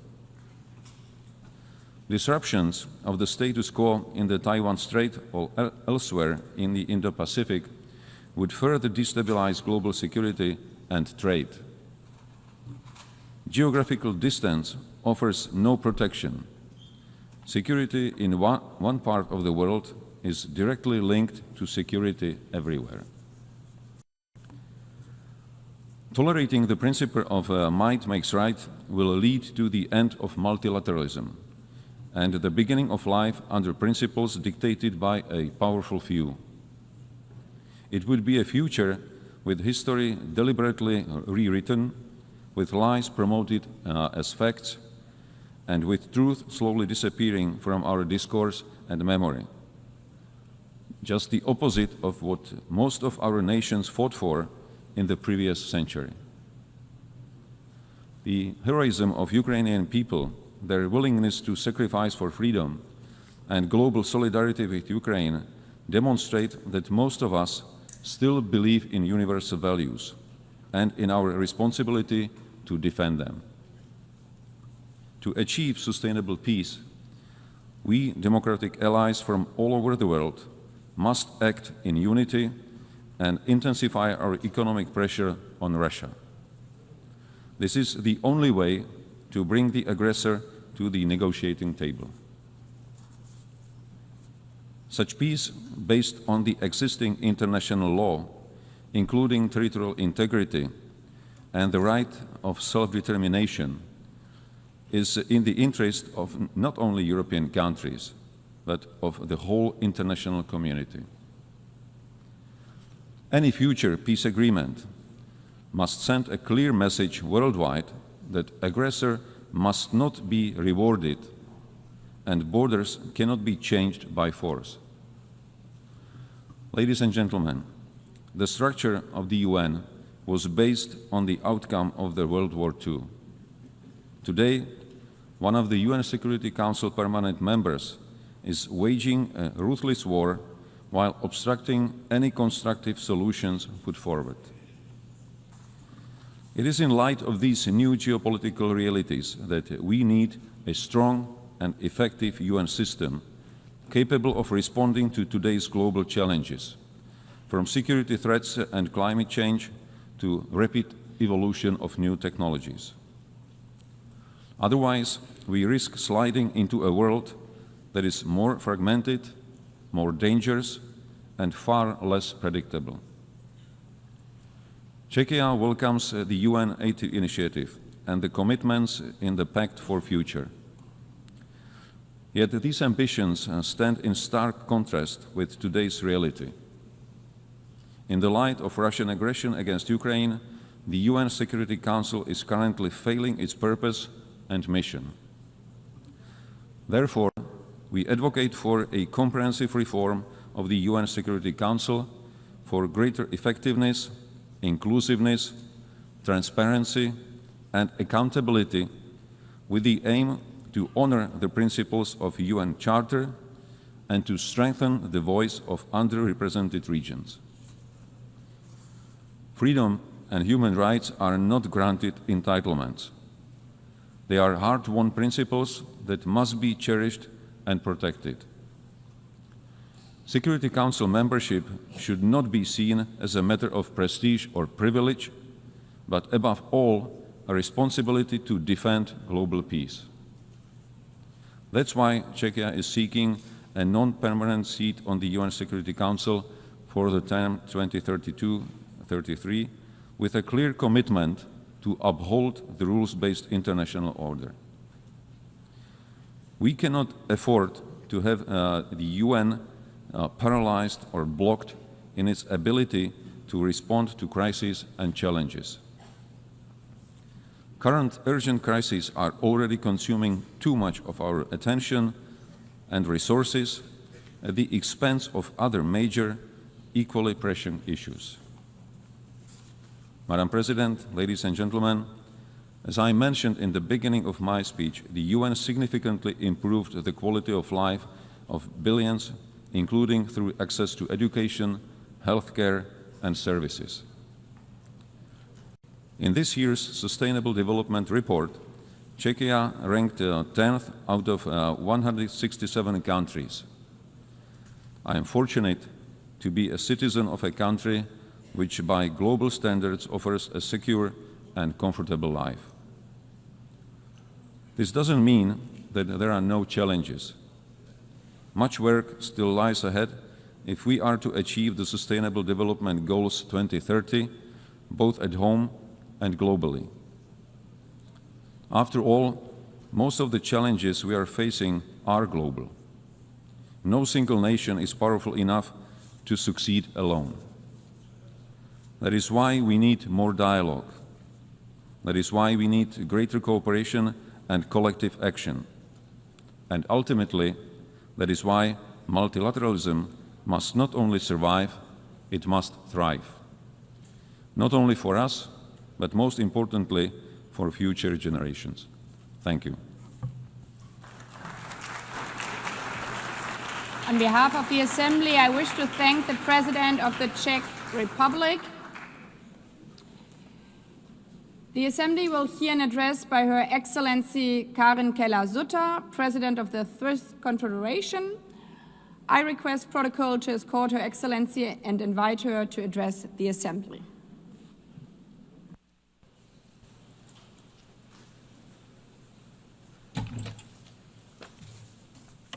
Madame la Présidente. Madam President of the General Assembly, Excellencies, ladies and gentlemen, 80 years ago, the world entered a new era, better times. On the 27th of January, 1945, the Auschwitz concentration camp was liberated. On the 8th of May, 1945, the war in Europe ended, and on 25 June 1945, 50 states adopted the United Nations Charter in San Francisco. And I quote from the Charter, "They were determined to save succeeding generations from the scourge of war, which twice in our lifetime has brought untold sorrow to mankind." End of quote. Upon the ruins of the Second World War, a new international order was born out of a shared conviction and determination to bring peace and prosperity to the world. The horrors of this time also gave rise to the Geneva Conventions of 1949, which protect the victims of armed conflict. At that time, the foundations for progress and democracy, the rule of law, and the market economy were laid down. Foundations which, despite all of the limitations and setbacks, also benefited international cooperation, free trade, peace, and international law. Without drawing any historical parallels, it is clear that this year, as we mark the 80th anniversary of the United Nations, we are experiencing a new era of particularly extreme political and economic upheaval at a time when, once again, too many wars are raging with civilian populations experiencing unbearable suffering, a time in which a just lasting peace in the Middle East and Ukraine still seems beyond reach, and during which autocratic tendencies are gaining ground, including in Europe, a time in which free trade is being put to the test, and where ultimately international law, including the Charter of the United Nations, risk becoming dead letter. These upheavals are not coming out of nowhere. They are the result of developments that, in some cases, date back a long time, in which, in retrospect, we failed to take seriously enough for far too long. We need to be honest with ourselves. These are developments that have no simple solutions, neither at the international nor at the national levels, nor is it enough today to reiterate yet again, merely in speeches, the merits of a particular form of government, the rule of law, international law, free trade, and multilateralism. No, if we wish to surmount the challenges which we face, we have a duty to redouble our efforts. For what is the benefit of the achievements of civilization? What are they worth if they do not tangibly contribute to freedom, security, and prosperity, if they do not bring tangible benefits for people in their day-to-day lives? There are two errors which we must not make. Firstly, pointing the finger only at others. Secondly, leaving international organizations alone to work alone and acting as if they were completely detached from us. Ladies and gentlemen, we need to begin where we can guarantee freedom and contribute to security and prosperity right now. And generally, this is at home, within our own countries. Let me be clear, this is not about praising national self-interest, nor is this about condemning multilateralism. Quite to the contrary. Switzerland is convinced that multilateralism, international organizations, the United Nations are essential for the peaceful coexistence of peoples, for global economic prosperity, for the resolution of challenges, including migration, climate change, the digital transition, and as finance minister, I would also add for global financial stability. Last year, we together adopted the Pact for the Future, a robust commitment to multilateralism. A central pillar of that pact is the 2030 Agenda for Sustainable Development. We must now implement these roadmaps without delay. Switzerland is also convinced that International Geneva can make a unique contribution to the attainment of these goals. Geneva, as the United Nations leading operational center, has robust expertise in numerous crucial areas for our future, particularly those related to humanity and innovation. This is a unique unparalleled ecosystem for reflection, discussion, and concerted action.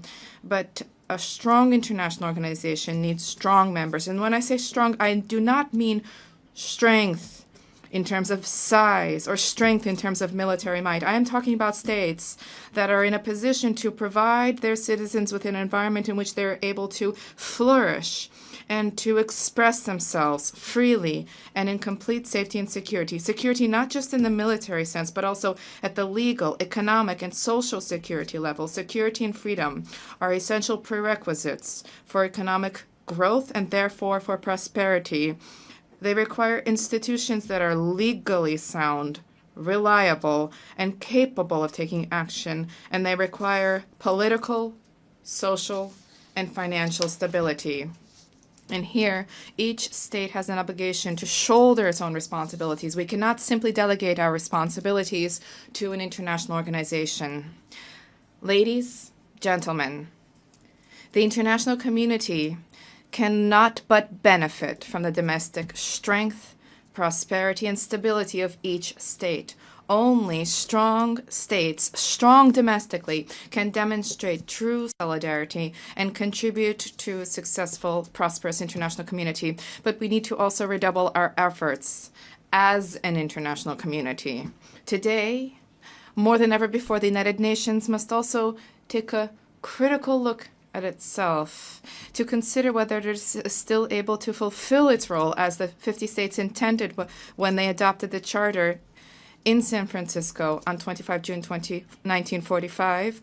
Multilateralism is also undergoing unprecedented upheaval. These upheavals are punctuated by a resurgence of violations in the normative framework and the very principles and values that underpin multilateral action. Dialogue, cooperation, consensus building, respect for international law, and sovereign equality of states, regardless of size, of economic strength, strength or political influence. Switzerland calls upon all states to make a firm commitment to uphold the principles and values enshrined in the Charter of the United Nations 80 years ago. This is the prelude to any reflection on reforms and efficiency measures to strengthen the impact of our actions in the 3 pillars of the organization. With this in mind, we fully support the UN 80 reform program of the Secretary General. A greater effectiveness, coherence, agility, and impact of multilateral action should each guide our decisions. A structured, well-thought-through approach together for defining the UN of the future is vital. I can assure you that Switzerland will continue to work towards reform. We remain committed to the reform efforts to a more effective and efficient United Nations and to sustainable multilateralism, both as a reliable host state and as a committed member state. Excellencies, ladies and gentlemen, we are not in the same situation today as we were 80 years ago. We are in the midst of a critical phase, and the next chapter of history is yet to be written. This also means that we can play an active role in shaping it. And I quote an Auschwitz survivor, the Italian writer Primo Levi, "It happened. Therefore, it could happen again." This is the core of what we have to say. End of quote. But it doesn't have to happen again, and indeed it must not happen again. This is why the United Nations was created 80 years ago, and this is also why we are here today. It is up to us to ensure that this turning point in history, which is so often invoked, as was the case 80 years ago, for this to usher in a new era of better times. Let us guard against arrogance and complacency, and let us get to work at home, in our countries, and together at the United Nations. Thank you. Merci. I thank, on behalf of the Assembly, the President of the Swiss Confederation. The Assembly will hear now an address by His Excellency Edgars Rinkēvičs, President of the Republic of Latvia. I request protocol to escort His Excellency and invite him to address the Assembly.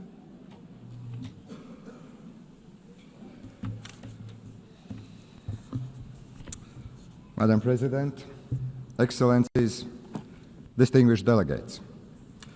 First of all, allow me to congratulate Your Excellency, Madam Annalena Baerbock, on assuming the presidency of the General Assembly. You will have Latvia's full cooperation. Latvia believes that we are stronger together, stronger in advancing peace, fostering development, upholding human rights. Standing here on this world stage, I would like to congratulate us on the 80th anniversary of the United Nations. 80 years working together to build a better, more just and peaceful world. This task has never been easy, but it is our duty to persist with determination and give our very best. I want to express Latvia's gratitude for the overwhelming support for our candidacy for the United Nations Security Council.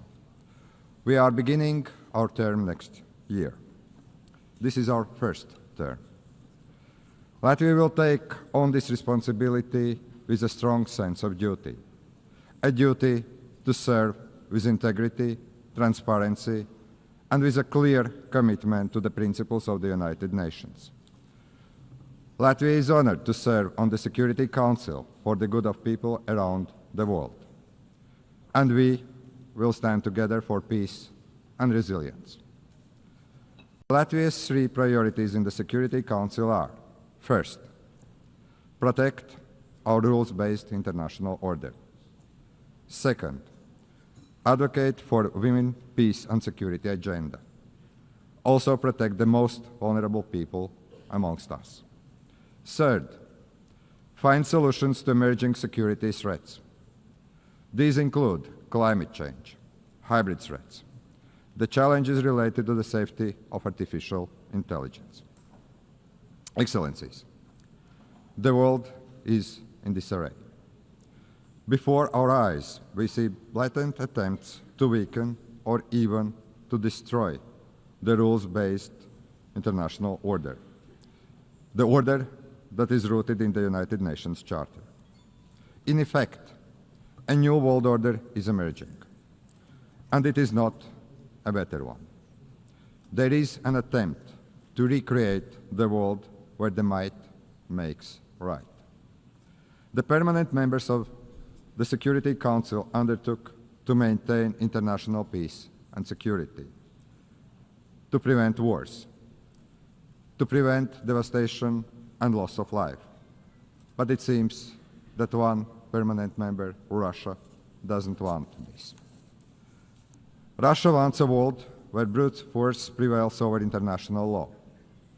Russia does not want peace. Russia wants to get what it wants. And Russia is willing to inflict destruction and misery on others. Unfortunately, Russia has partners in crime, notably Iran and North Korea. Ukraine is fighting back, bravely, with all it has. Ukraine is facing an existential threat to its people, to its land, to its freedom. Ukraine is fighting for all of us, for the rules-based international order, for independence and sovereignty, for territorial integrity, so that international borders are not changed by force. These actually are the very principles at heart of the United Nations. Latvia stands with Ukraine and will advocate for its sovereignty and territorial integrity at the United Nations Security Council. We are and we will be advocates for Ukrainian children abducted by Russia. They must be returned. We will be advocates for the Ukrainian civilians who have lost their homes and livelihoods.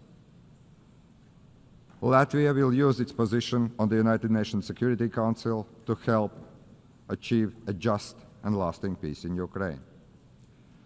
I want to express my appreciation to President Trump, President Zelensky, and my European colleagues for their efforts to achieve peace, for trying to stop the unnecessary destruction and the misery we are witnessing in Ukraine.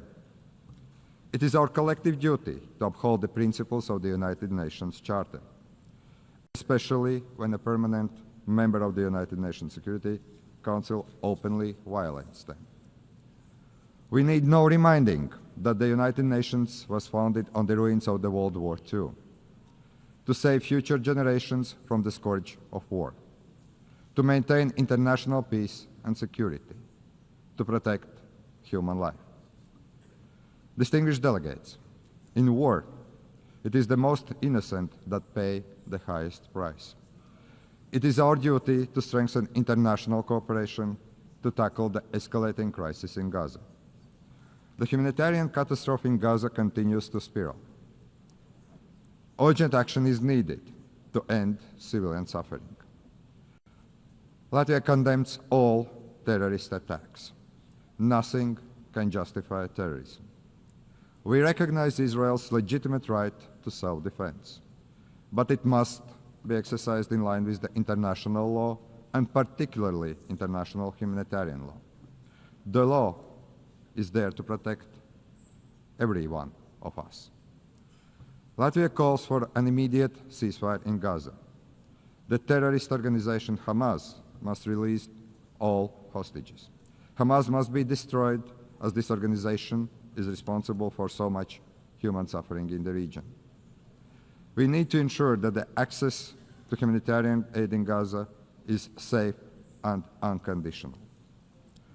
The ongoing escalation confirms the need for a sustainable political solution, the need for a two-state solution in accordance with international parameters, the need to break the cycle of violence, to reach a just and lasting peace, a peace that addresses the security concerns and the legitimate aspirations of both the Israelis and Palestinians.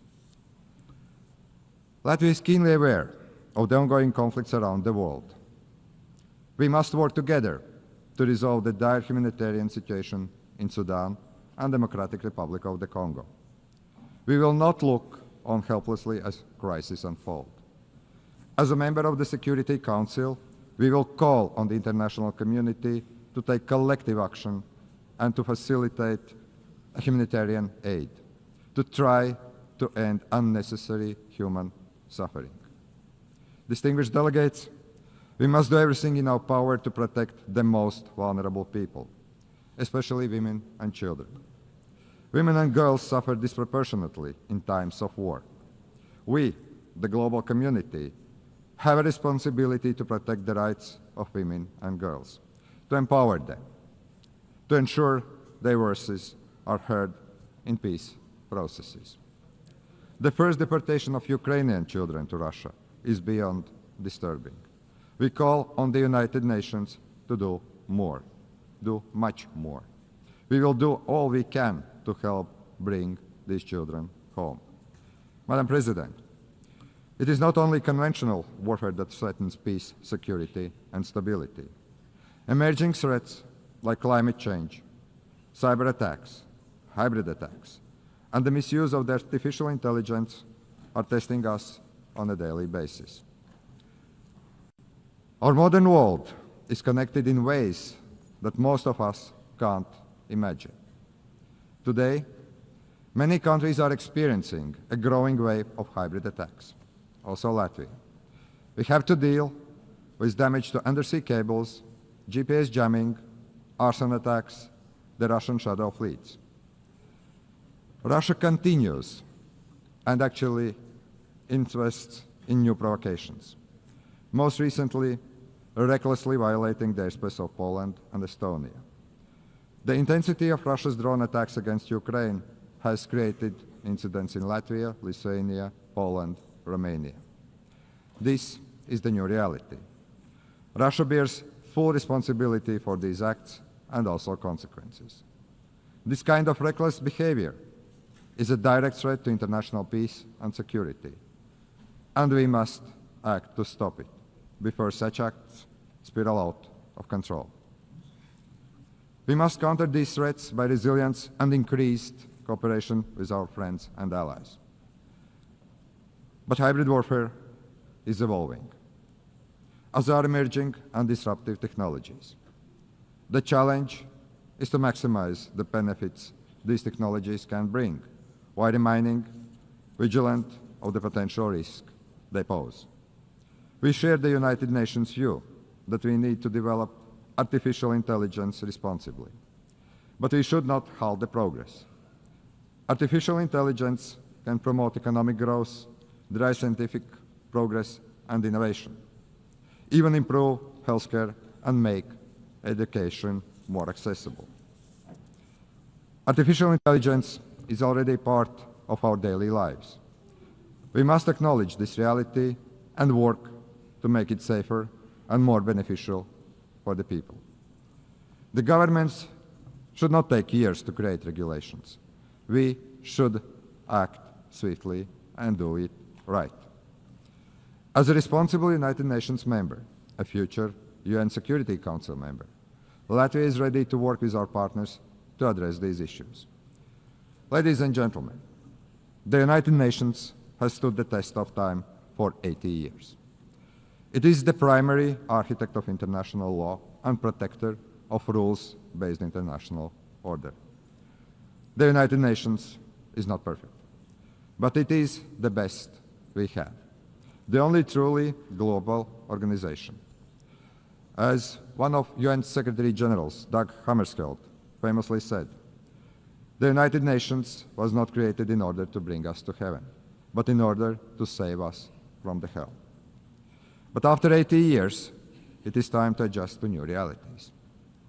The United Nations must evolve to remain relevant, to be effective and fit for the challenges ahead.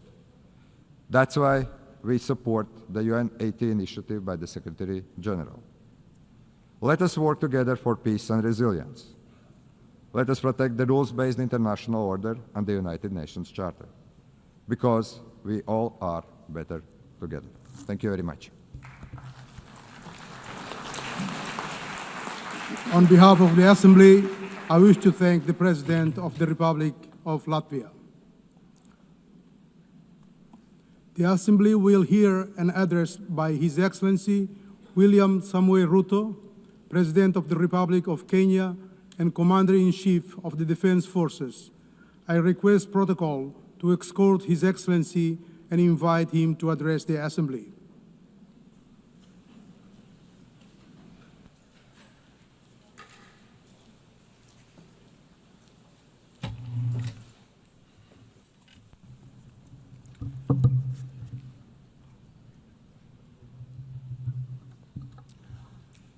Madam President, the President of the 88th session of the UN General Assembly, Madam Annalena Baerbock, Secretary General of the United Nations, Antonio Guterres, Excellencies, Heads of State and Government, distinguished delegates, ladies and gentlemen.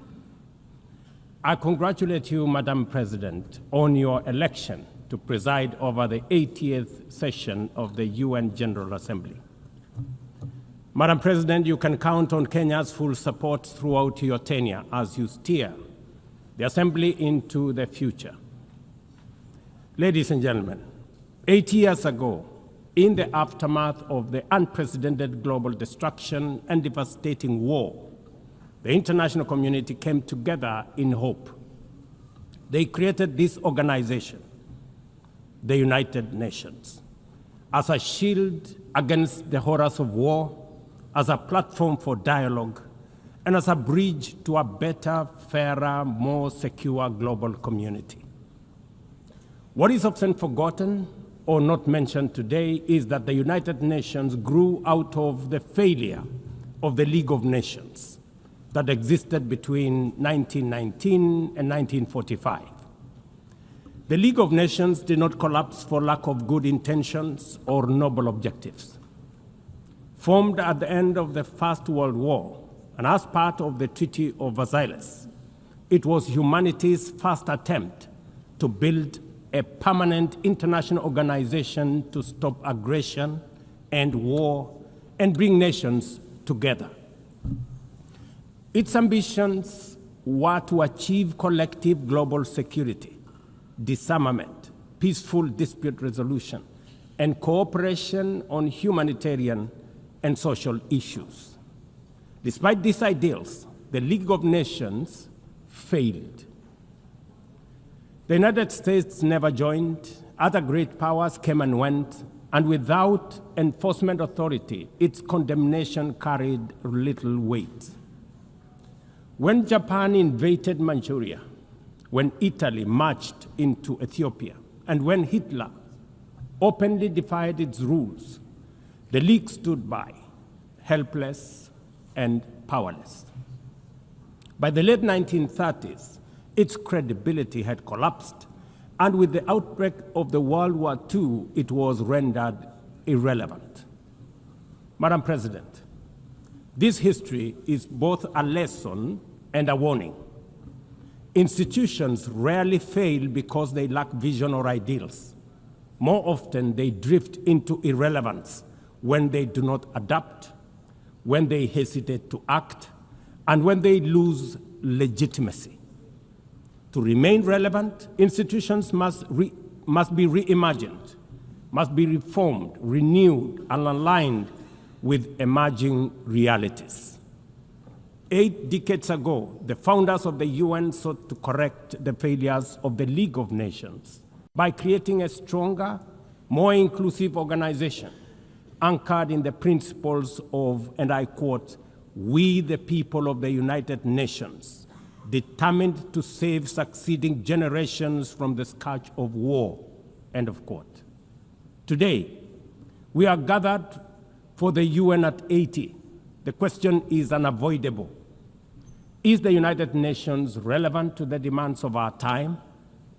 Can it continue to serve humanity in the face of current realities? Or has it become a relic of a bygone era? Madam President, Excellencies, we meet against a grim global backdrop. Conflict rages in Eastern Europe, the Middle East, the Sahel, the Horn of Africa, and beyond. Climate disasters grow fiercer by the day. Inequality deepens, pandemics loom, and technological disruptions outpaces governance. Instead of trust, mistrust is spreading. Instead of solidarity, fragmentation is taking root. In place of hope, anxiety fills our global community. We are living, to borrow from the words of the founders of this institution, not in larger freedom, but in growing uncertainty. At this moment of turbulence, when we most need a strong United Nations, the organization faces its deepest crisis in credibility and capacity. Funding cuts have paralyzed its operations. Bureaucracy has slowed its response. The Security Council remains frozen in the post-war structures of 1945, unable to act inclusively, with fairness, and with speed. Ladies and gentlemen, I can, however, state with absolute conviction that the United Nations has been one of humanity's greatest achievements. For 8 decades, it has held back the specter of global war, calmed conflicts from Cambodia to Liberia, and stood guard in some of the world's most dangerous places through the courage of its peacemakers and peacekeepers. Few institutions in humanity's history can claim such a legacy. The United Nations has stood at the front lines of humanitarian crisis, from famine relief in the Horn of Africa to emergency shelter for millions of Syrian and Ukrainian refugees. It was at the forefront in the eradication of smallpox, coordinated global responses to HIV and AIDS, Ebola, and COVID-19, and continues to champion universal vaccination. Its agencies have advanced women's rights, protected children, safeguarded refugees, and set global norms on everything from disarmament to climate action. The UN Sustainable Development Goals remain a shared blueprint for human progress.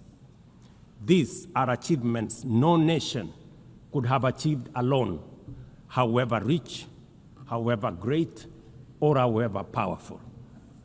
And yet, every institution, no matter how noble its origins or impactful its legacy, must adapt to changing times or slide into irrelevance. Today, the United Nations stands at a crossroads of renewal on one hand or decay on another. Put differently, after 80 years, the rhymes of time are calling on us to reimagine the original promise that inspired the founding of the United Nations, and that is the quest for global peace, development, and human rights. But this call must now be answered in a global context that is profoundly different from the post-war era in which the UN was conceived then. We would be denying the cold, hard truth if we say that the United Nations is delivering as it should. On peace and security, its voice is too often drowned by the rivalries of great powers, while some nations simply ignore its resolutions and do as they please. Too often, the UN's blue helmet, once a symbol of moral authority, no longer commands the same respect. From the conflicts in Gaza to Ukraine, to the crisis in Sudan, DRC Congo, Somalia, and the Sahel, we see actors proceed undeterred by the United Nations calls. Excellencies, ladies and gentlemen, Kenya speaks from the experience of a nation deeply invested in multilateralism. For decades, we have placed our troops and police in harm's way for peacekeeping missions across Africa and beyond, from Somalia to Democratic Republic of Congo, from South Sudan to most recently in our neighborhood here in Haiti.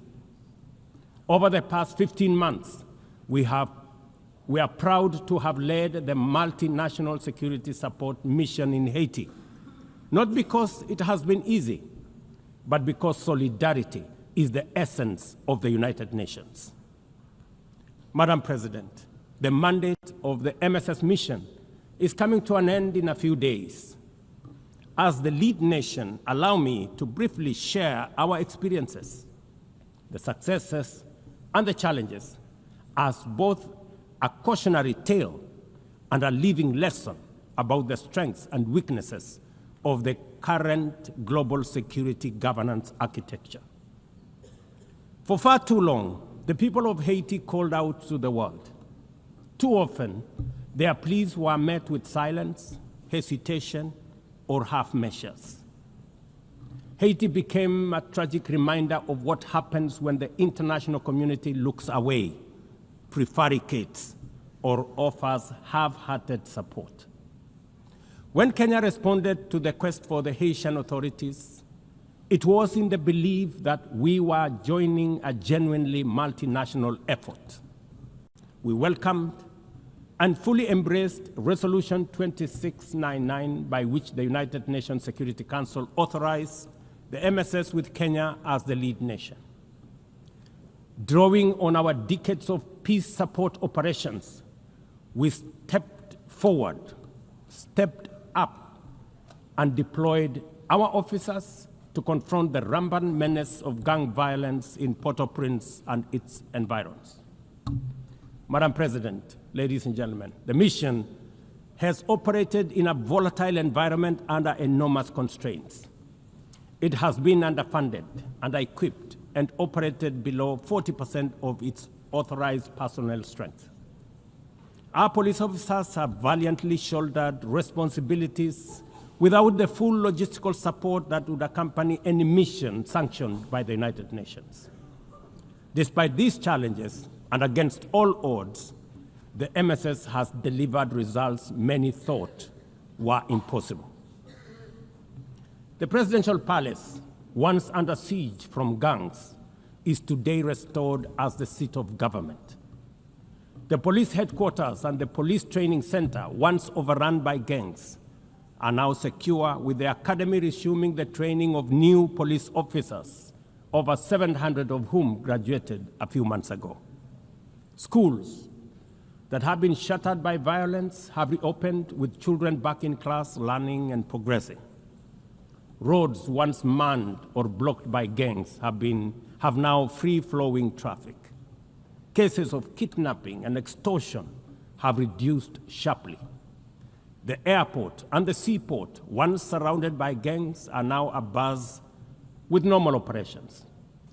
Which begs the question, if so much could be achieved with limited resources and stretched personnel within just 15 months, what more could have been accomplished if the United Nations fraternity had truly acted together in solidarity with the people of Haiti? From this podium, I wish to assure all partners and actors that with the right personnel, adequate resources, appropriate equipment, and necessary logistics, Haiti's security can be restored. Gangs can be neutralized and the safety of streets, schools, hospitals, and homes secured. The continued harassment, abductions, and criminal acts undermining the lives of Haitians are unacceptable, unjustifiable, and must be stopped by this organization, the United Nations. Madam President, as the UN Security Council deliberates on the next steps, we must not lose sight of the fact that the situation in Haiti demands sustained, coordinated, and undivided international attention. A careful and orderly transition from MSS is essential to consolidate the hard-won gains so far achieved. I urge the Security Council and all partners to remain steadfast in ensuring that Haiti moves forward on a path of peace, stability, and renewal. Ladies and gentlemen, on human rights, Our principle is clear and unwavering. The protection of civilians and respect for humanitarian law cannot be applied selectively. We cannot condemn suffering in one place and turn a blind eye in another. Kenya is gravely concerned by the humanitarian catastrophe in Gaza and by the immense suffering of civilians caught in the devastation of disproportionate military operations. At the same time, we call for the unconditional release of Israeli hostages. In line with the African Union and United Nations resolutions, we also call for a permanent ceasefire, for strict adherence to international humanitarian law, and for the launch of a credible political process. Only through such a process can the vision of a two-state solution be realized, where Israel and Palestine live side by side in peace, security, and stability. Kenya is equally deeply troubled by the worsening humanitarian situation in Sudan, where innocent citizens are caught in the crossfire of a needless war. We fully endorse the Quad, comprising Egypt, Saudi Arabia, the United Arab Emirates, and the United States, in affirming that there cannot be a military solution and that only political dialogue offers a viable path forward. We join the Quad in urging all parties, including SAF, RSF, and the external actors, to respect Sudan's sovereignty, unity, and territorial integrity, and firmly reject any attempts to divide the country, reaffirming our unwavering support for a unified Sudan for the benefit of all its people. Excellencies, distinguished delegates, those who look to the future with a clear vision know that climate change is not only the single greatest threat of our age, but also one of the greatest transformation opportunities of our time. The global stocktake has made it plain that the world is off track. Current national determined contributions are steering us towards temperature rises far beyond any safe threshold. This is the difference between survival on one hand and devastation for millions across the world on the other. Kenya and Africa are not passive victims of this crisis. We are taking bold steps showing that climate action is not only possible, but can also be the foundation for inclusive growth. We are building a climate-resilient society by embedding adaptation into every sector, from agriculture and energy to infrastructure and livelihoods, to sustainable mining and artificial intelligence. This ambition is visible on the ground. Today, 93% of Kenya's electricity comes from renewable sources: geothermal, wind, solar, and hydro. We are expanding investments in e-mobility, climate-smart agriculture, clean cooking solutions, and green manufacturing. We are also pioneering nature-compatible solutions such as sustainable waste management and circular economy interventions. Africa, too, is uniting its voice.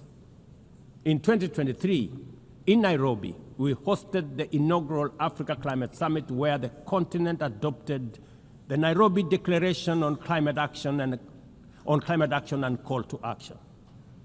Just 2 weeks ago, in Addis Ababa, Africa came together once more at the second Africa Climate Summit to reaffirm our commitment and strengthen our ambition for climate-positive growth. We declared Africa not just as a victim of the crisis, but as a source of solutions, with climate action driving economic growth, transformation, and job creation for our communities.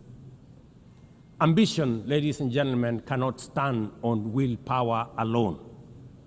Implementing our new NDCs will require $56 billion. That is why we call on the global community to unlock the $300 billion agreed at Baku and to accelerate negotiations towards the new 1.3 trillion goal under the Baku-Belem roadmap. Without affordable finance and without reform of the international financial architecture, the promise of climate action in Africa will remain constrained. Madam President, in the aftermath of World War II, the Bretton Woods institutions were created to stabilize the global economy and rebuild war-torn Europe. At that time, their design reflected the power and interests of the victorious nations, who were also their primary shareholders and beneficiaries. The IMF was tasked with upholding the gold standard exchange rate system, while the World Bank was established to finance Europe's reconstruction. Both have since evolved into development finance institutions, but their structures, decision-making, and governance remains dominated by wealthy nations. Today, the global context is vastly different. The global standard collapsed 5 decades ago, and Europe has long since been rebuilt.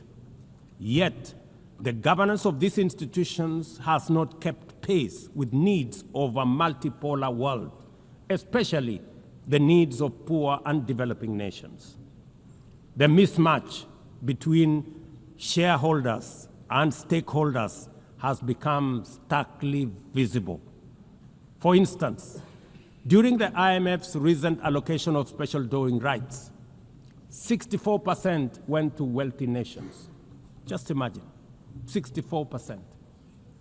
With little need for liquidity support. They didn't need the money anyway, but they got 64%. While the poorer countries received just 2.4%.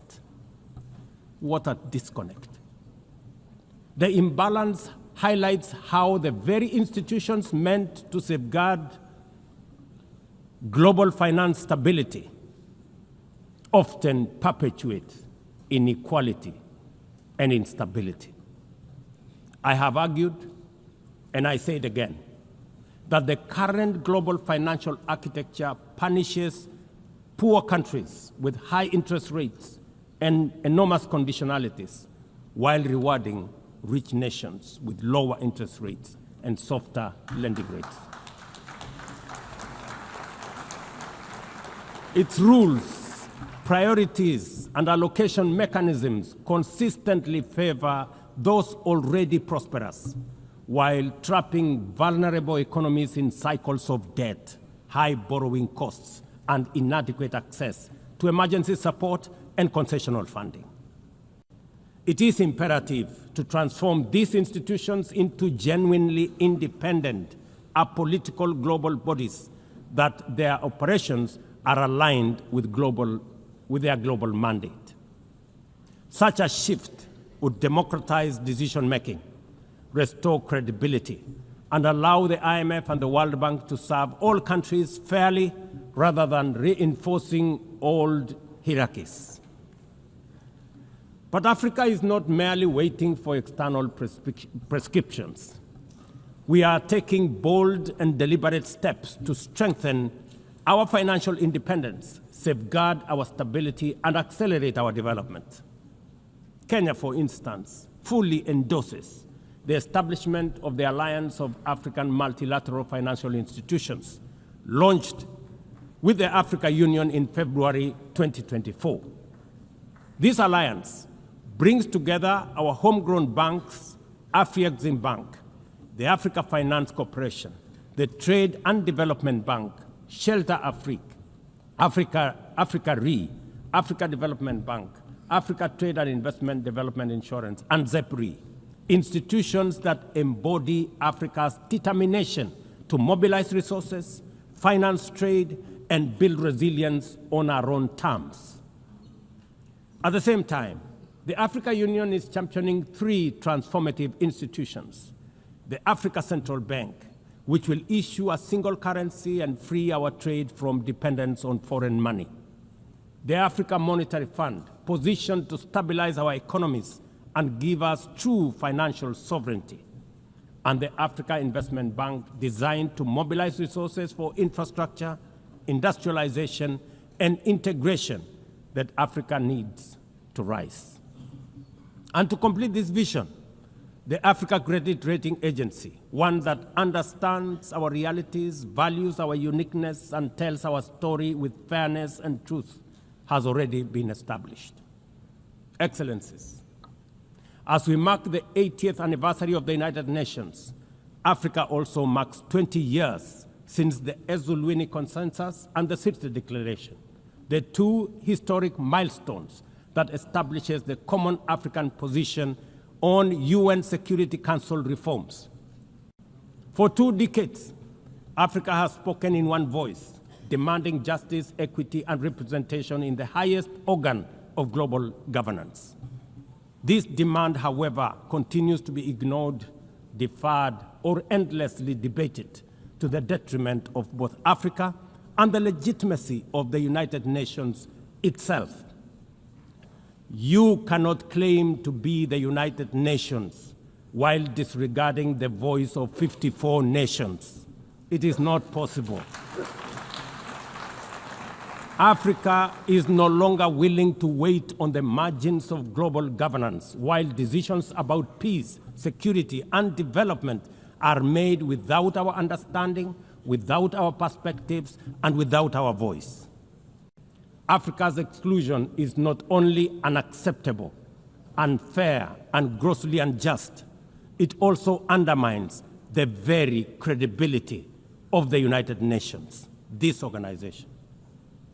Africa dominates most of the Security Council agenda, provides some of the largest contingents of UN peacekeeping forces, and bears the heaviest costs of instability.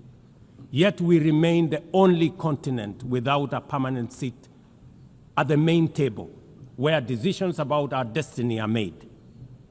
Africa deserves, ladies and gentlemen, at the very least, 2 permanent seats with full rights, including the right to veto, and 2 additional non-permanent seats on the United Nations Security Council. The world must understand that reforming the Security Council is not a favor to Africa or to anybody. It is a necessity for the United Nations' own survival. If the United Nations is to remain relevant in this century, it must reflect today's realities, not the post-war power arrangements of 1945. Madam President, despite the stated and evident weaknesses of the United Nations, it still remains humanity's best chance at global solidarity. No other institution has the universal legitimacy or convening power of the UN. From coordinating humanitarian relief in times of war and disaster, to mobilizing the global response to COVID-19, to driving consensus on climate change, through the Paris Agreement, the UN has consistently shown that the world can achieve together what no nation can accomplish on its own, however mighty or great or powerful. As Dag Hammarskjöld, the UN's Second Secretary General, once observed, and I quote, "The United Nations was not created to take humanity to heaven, but to save it from hell." End of quote. That mission is as urgent today as it was 8 decades ago. At a time when conflicts are multiplying, when climate change threatens every economy, and when inequality is widening, the need for a functioning, credible, effective, and a multilateral system has never been greater. It is through the UN that nations have pooled resources to vaccinate billions of children, to protect refugees from through the work of the UNHCR, and to keep the peace in more than 70 missions across the world. Without the UN, these achievements, modest though they may sometimes seem, would not have been possible. That is why we must resist the temptation to give up on the UN or abandon it. We must make it fit for purpose, reform its structures, strengthen its mandate, and ensure its decisions reflect today's realities rather than the geopolitical map of a bygone era. As one of the hosts of the UN headquarters and the only one in the Global South, Kenya stands ready to do its part to enable the organization to go through this phase of renewal successfully as envisaged by the Secretary General under UN 80 reforms. In conclusion, Madam President, ladies and gentlemen, the 80th anniversary of the United Nations must be more than a commemoration. It must be a turning point for the organization. Let us seize this moment to reimagine and rebuild the UN into a body that commands legitimacy, responds with speed, and delivers justice for all. I thank you, and God bless you. On behalf of the Assembly, I wish to thank the President of the Republic of Kenya and Commander-in-Chief of the Defense Forces. The Assembly will now hear an address by His Excellency Santiago Peña Palacios, President of the Republic of Paraguay. I request protocol to escort His Excellency and invite him to address the Assembly.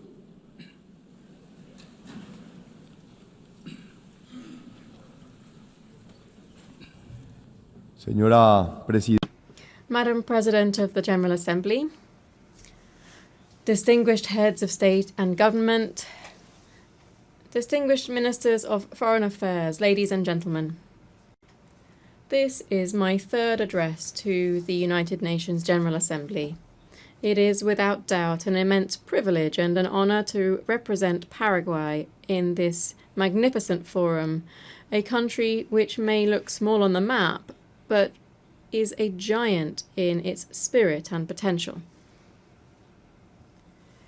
As I flew into New York from afar, I was thinking that I might begin my speech by sharing the joy that I feel at having the opportunity to tell you about the great things that lie ahead for Paraguay. However, the events of recent days and months make this simply impossible. Instead, with regret, I must begin by recalling the anecdote of the great German historian Theodor Mommsen, who, upon receiving the Nobel Prize in 1903, asked his audience not to applaud after his acceptance speech. "The times," he said sorrowfully, "are too grave for that." The years that followed fully confirmed his intuition. I believe exactly the same thing can be said today. Indeed, in recent times we have witnessed that evil, radical ideologization, intolerance are unfortunately real and embedded in certain sectors of our societies. I remain shaken, saddened, and distressed by the shocking images of two cowardly and incomprehensible political attacks. First, intolerance and hatred which took the life of a great human being, Miguel Uribe, the Colombian presidential pre-candidate who was assassinated in public while touring while on a national tour. Ghosts of violence which we thought were a thing of the past for our Colombian brothers and sisters.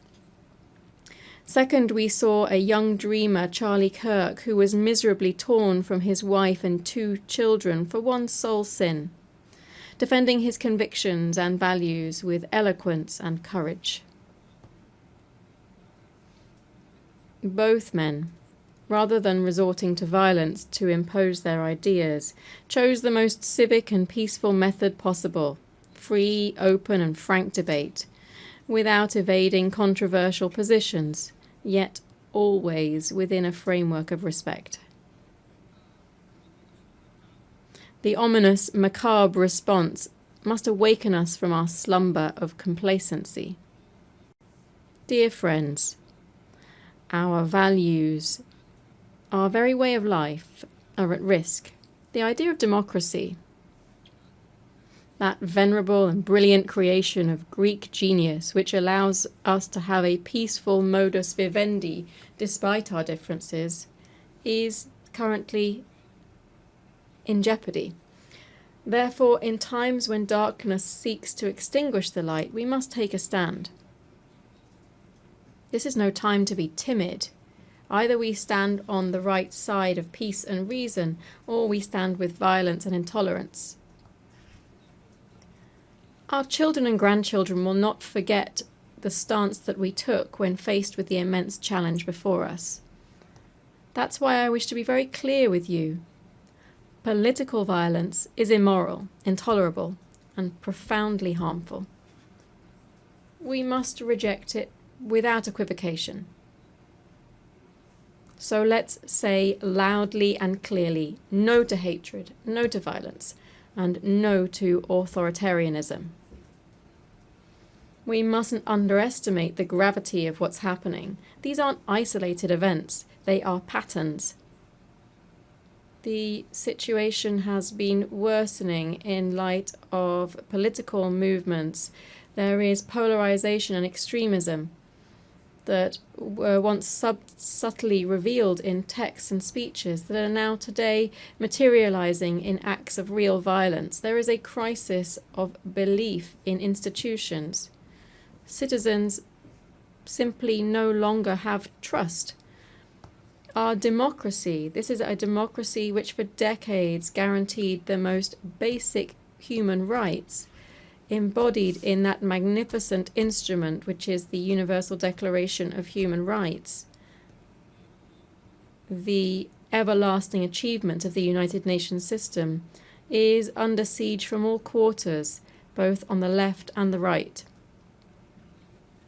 And this, ladies and gentlemen, might be a path of no return.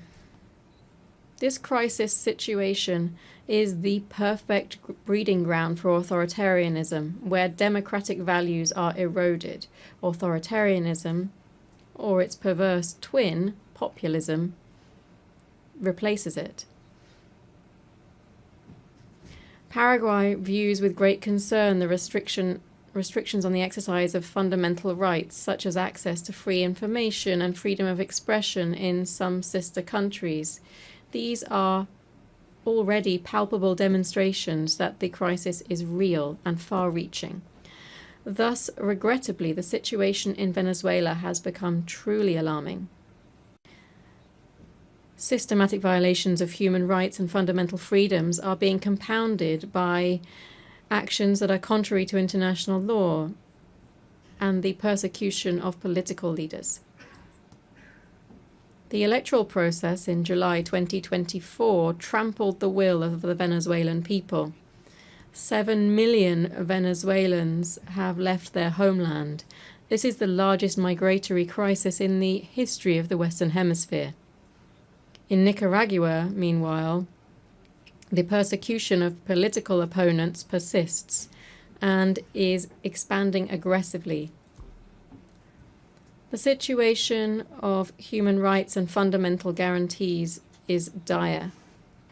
Entire religious orders have been expelled. Hundreds of Nicaraguans have been stripped of their nationality for the sole crime of dissenting. Even the Catholic Church is being persecuted, something that was once unthinkable in Latin America. Paraguay knows better than most the calamity of authoritarianism and dictatorship, having lived through the longest military regime on the continent in the 20th century. The scars of this have not yet fully healed. We therefore cannot and must not stand silent while our Latin American brothers and sisters suffer the same oppression that marked our own past. The crisis of democracy, friends, will not be resolved with an iron fist, nor with censorship, nor authoritarianism, much less so still with violence. We must resist these alluring impostors.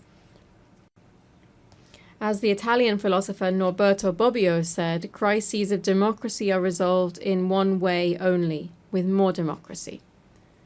Not with authoritarian charlatans, nor with hatred or intolerance. We must respond with more democracy, more republicanism, more tolerance, more dialogue. more rights, more freedom. The raison d'être, the essence of the United Nations, is and shall remain the maintenance of peace. Yet, while we are meeting here, more than 120 armed conflicts show just how serious the failure of our institutions can be.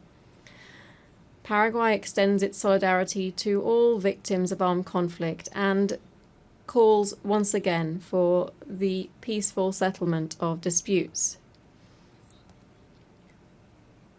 I stress today in particular the painful situation in Haiti. The time for decisive and coordinated action by the United Nations, and in particular the Security Council, is now. Paraguay knows this and stands ready to assist the Haitian people who can wait no longer. Furthermore, I wish to highlight a situation that goes beyond armed conflict, but which highlights the same seriousness. We are facing a silent but devastating crisis, the collapse of global supply chains. The pandemic showed us just how fragile they were. The war in Ukraine strained them further, and now geopolitical fragmentation threatens to break them definitively. The world urgently needs supply chains that are more reliable, more diversified, more resilient. We cannot continue depending on systems that place efficiency above security, cost above reliability. I want to be clear here. Not all trade partnerships are the same. We must be cautious about deceptive economic models that come along with political authoritarianism, mass surveillance, and the erosion of fundamental freedoms.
When we agree to investments that compromise our sovereignty, when we allow our critical infrastructure to depend on authoritarian regimes, we simply are gambling with not only our economy but also our democracy. Therefore, we call for deeper integration among our countries based not only on trade but on shared values. These are the rule of law, individual freedoms, a free market economy, the defense of the traditional family, and the right to life from conception. That is why Paraguay's foreign policy is not based on mere economic interests, but rather on these shared values and principles. For these reasons, Paraguay cannot and must not evade the realities that are challenging world peace. Diplomatic prudence cannot become silent complicity. It is exactly at these times that the principles that define us as a democratic nation should be translated into clear and unequivocal positions with our friends and allies. Paraguay reaffirms here its unambiguous position. Israel has the legitimate right to defend itself. The terrorist attacks on the 7th of October 2023 against Israeli civilians were grotesque acts of barbarity which no cause can justify. We reject any biased attempt to equate the responsibility of Israel's democratically elected authorities with that of the leaders of the terrorist group Hamas. Anti-Semitism, ladies and gentlemen, as daily events show us, is no accident of the 20th century. It is alive and kicking. It forms part of that irrational cycle of violence and hatred that I referred to at the start of my statement. And I must confess here that I have never understood how so many have adopted this appalling worldview, given how much the Jewish people have contributed materially, culturally, and spiritually to the world. Yet, lamentably, this perversion persists among us. The only answer is to remain vigilant, to say no to hatred. Shoah never again.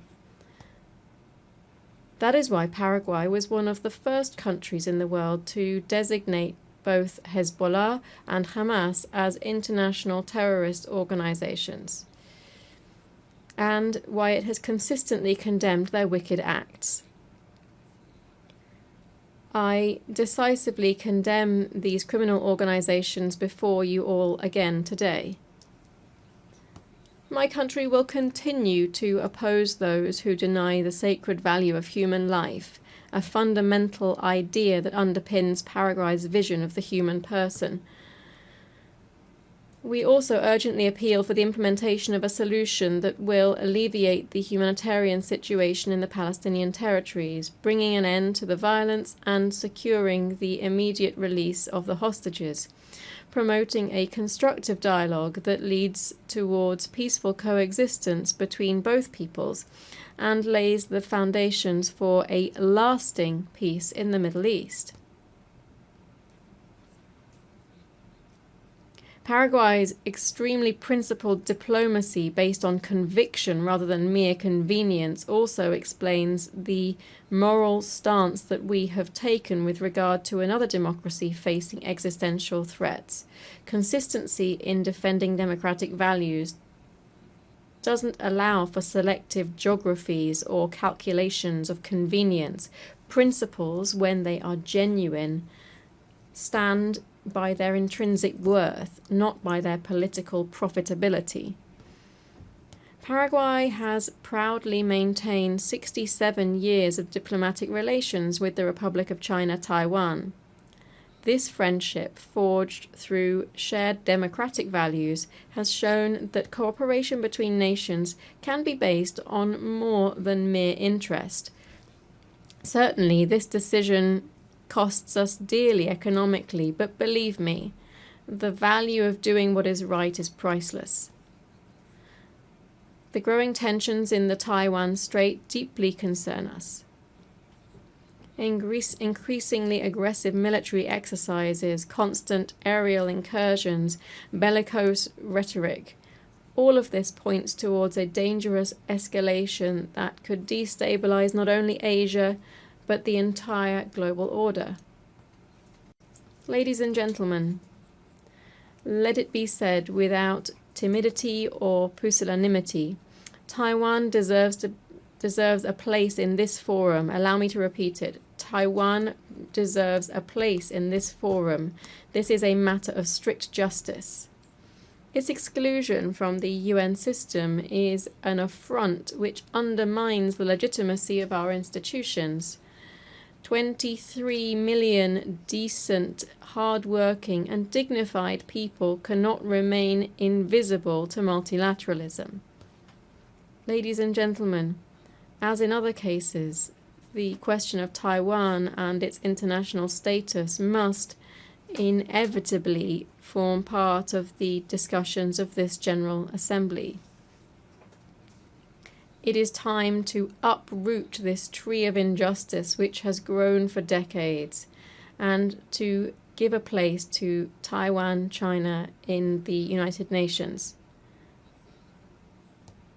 These principled positions based on conviction and not convenience give Paraguay something relatively scarce these days, which is genuine moral authority to discuss the problems that afflict us. Against this backdrop of global crisis, Paraguay stands as a an intermediate power with a central role in building consensus and strengthening the multilateral systems. Our words are backed up with facts. Paraguay has a characteristic constructive spirit in multilateral debates. In line with our active leading role, my country is currently a member of the Economic and Social Council, and we have national experts on the Tribunal for the Law of the Sea, the Human Rights Committee, the Committee on Economic, Social and Cultural Rights, and the International Narcotics Control Board, as well as the Advisory Committee on Administrative and Budgetary Questions, among others.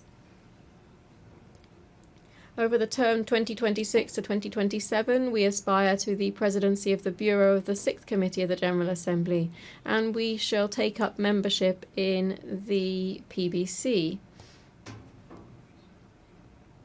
Dear friends, Paraguay stands ready to take its place in the concert of nations, not as a mere voice on the periphery, but rather as a true protagonist seeking solutions to global problems. Thus, Paraguay accepts and commits to the objectives set out in the Secretary-General's UN 80 initiative.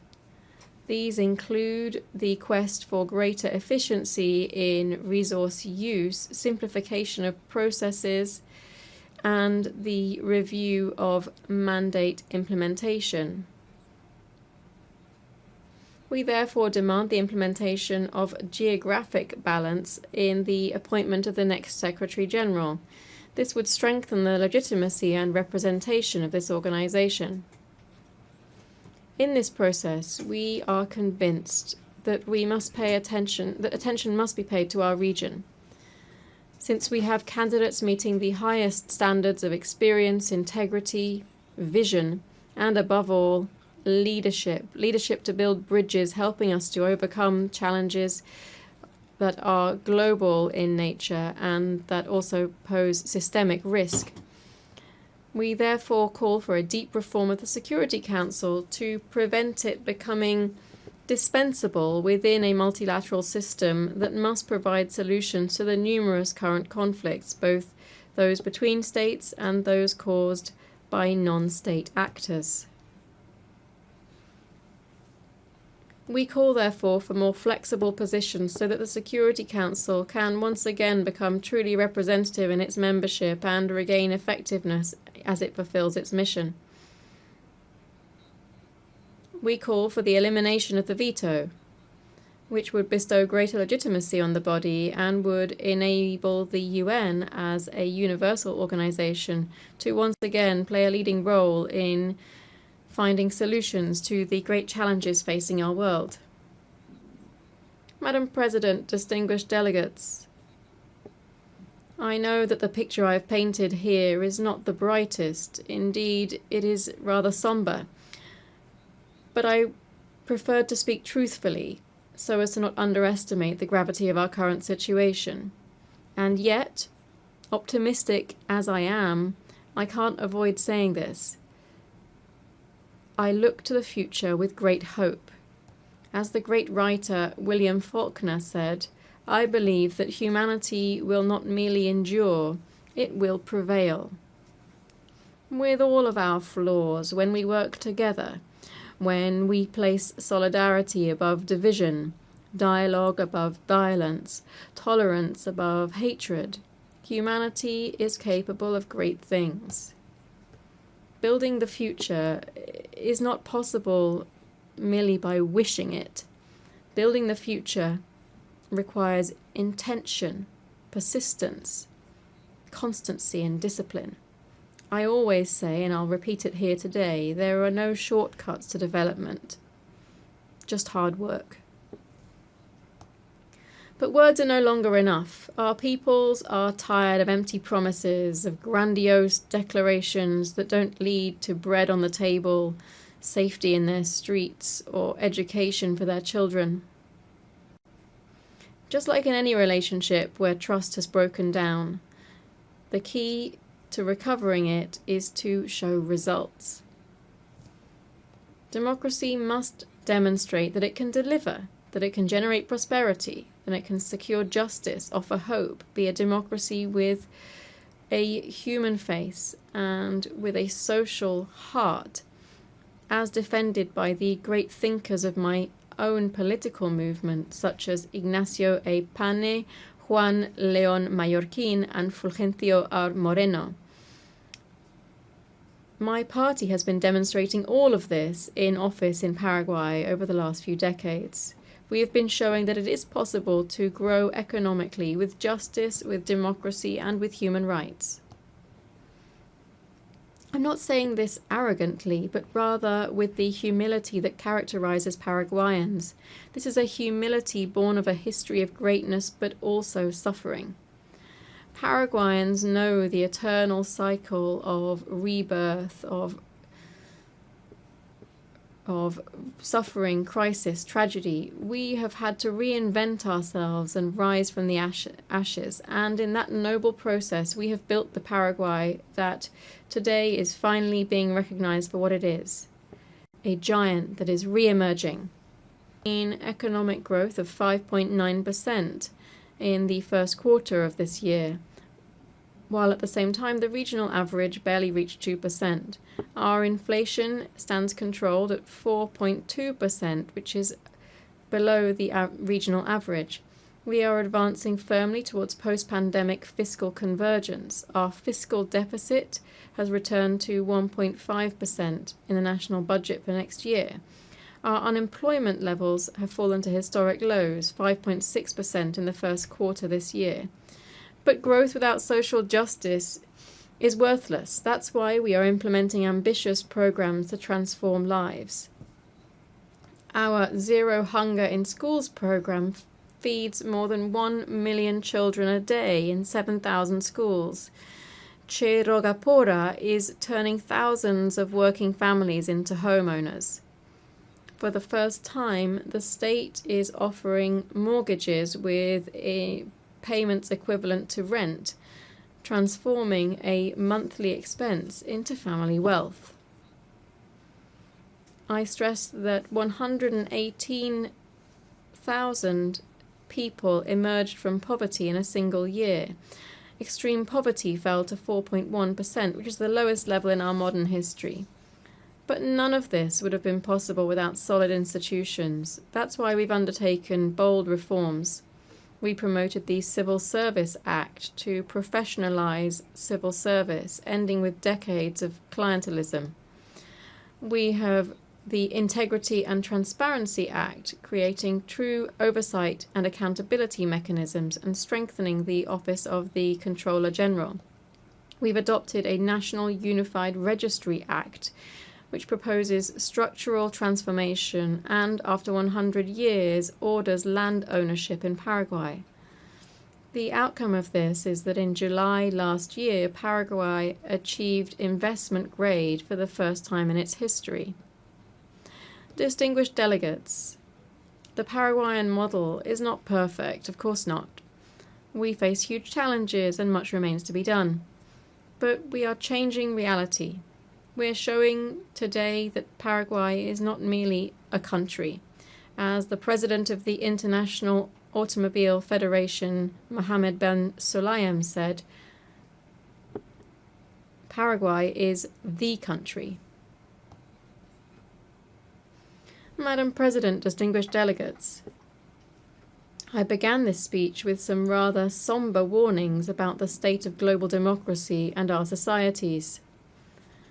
The times are grave, and there is much to worry about. But I do not wish to end on a pessimistic note. A different, better, brighter future is possible. It just depends on all of us. It depends on our ability to diagnose the problems with courage and to confront them with perseverance and conviction. The future isn't predetermined. Paraguay is living proof that despite the chaos and desolation of war, it is possible to rebuild. It is possible to reconcile prosperity with justice, growth with sustainability, openness with sovereignty. Paraguay, dear friends, stands ready to be part of the solution. The sleeping giant of South America has awoken and is re-emerging with strength. We are ready to be a central protagonist in the struggle for humanity's great values, to be a leading actor in the concert of nations. Because we believe in a future where democracy does not merely survive, but flourishes. Because we believe in a future in which development reaches everyone, not just a few. Because we believe in a future where cooperation is based on shared values, not on mere convenience. Because we believe in a future where trust is earned with results, not with rhetoric. Because we believe, indeed, that humanity will not merely endure, but will prevail. That different future is possible. Paraguayans are building it every day. I invite you to build it with us, together, to leave behind a better world for our children and our grandchildren, a world with more democracy, more freedom, more tolerance, more justice, a world in which hope defeats pessimism, in which light overcomes darkness and good triumphs forever and always over evil. Thank you very much.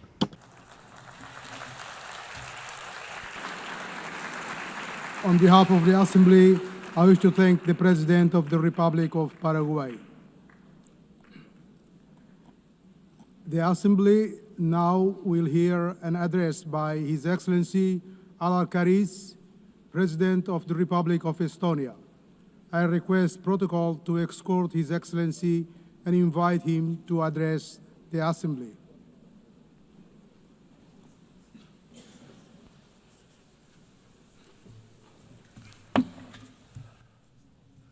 President, Excellencies, ladies and gentlemen.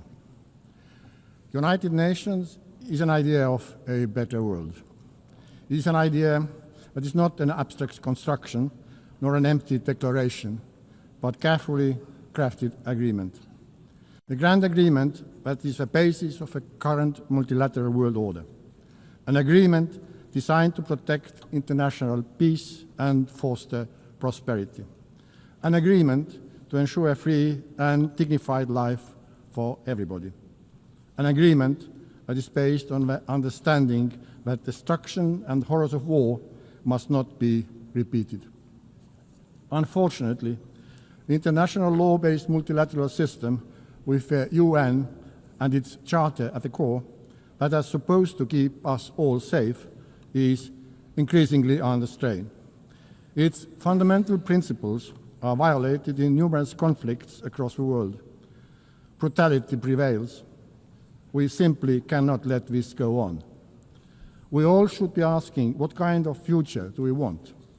Will it be a world dominated by barbaric use of force and violence, where might is always right? Or do we want a peaceful and prosperous world, where law and order, justice and universally agreed rules and principles prevail? This question is relevant for everyone in this room, despite the distance of our own homes from front lines in Ukraine, Gaza, Sudan, or DRC. Multilateral world order based on international law and the principles of a UN Charter must be maintained and strengthened. What our peoples are expecting from us as world leaders today is to bring back the San Francisco spirit, to preserve peace and to reinforce the principles of the UN Charter. Ladies and gentlemen, Russia's war of aggression against Ukraine constitutes one of the gravest breaches in international law and the UN Charter since its adoption 80 years ago. Despite repeated calls by the General Assembly to stop the aggression and set the course towards peace, Russia continues its savage assault on the Ukrainian state and nation. Russia's war and its war crimes undermining the reputation and credibility both of the Security Council and the entire United Nations. This blatant assault on the principles of Charter is undermining the multilateralism, global peace and security. Regrettably, as we speak, Russia is targeting Ukrainian kindergartens, schools, hospitals, nurseries with missiles, drones, gliding bombs, mines, shells, and bullets.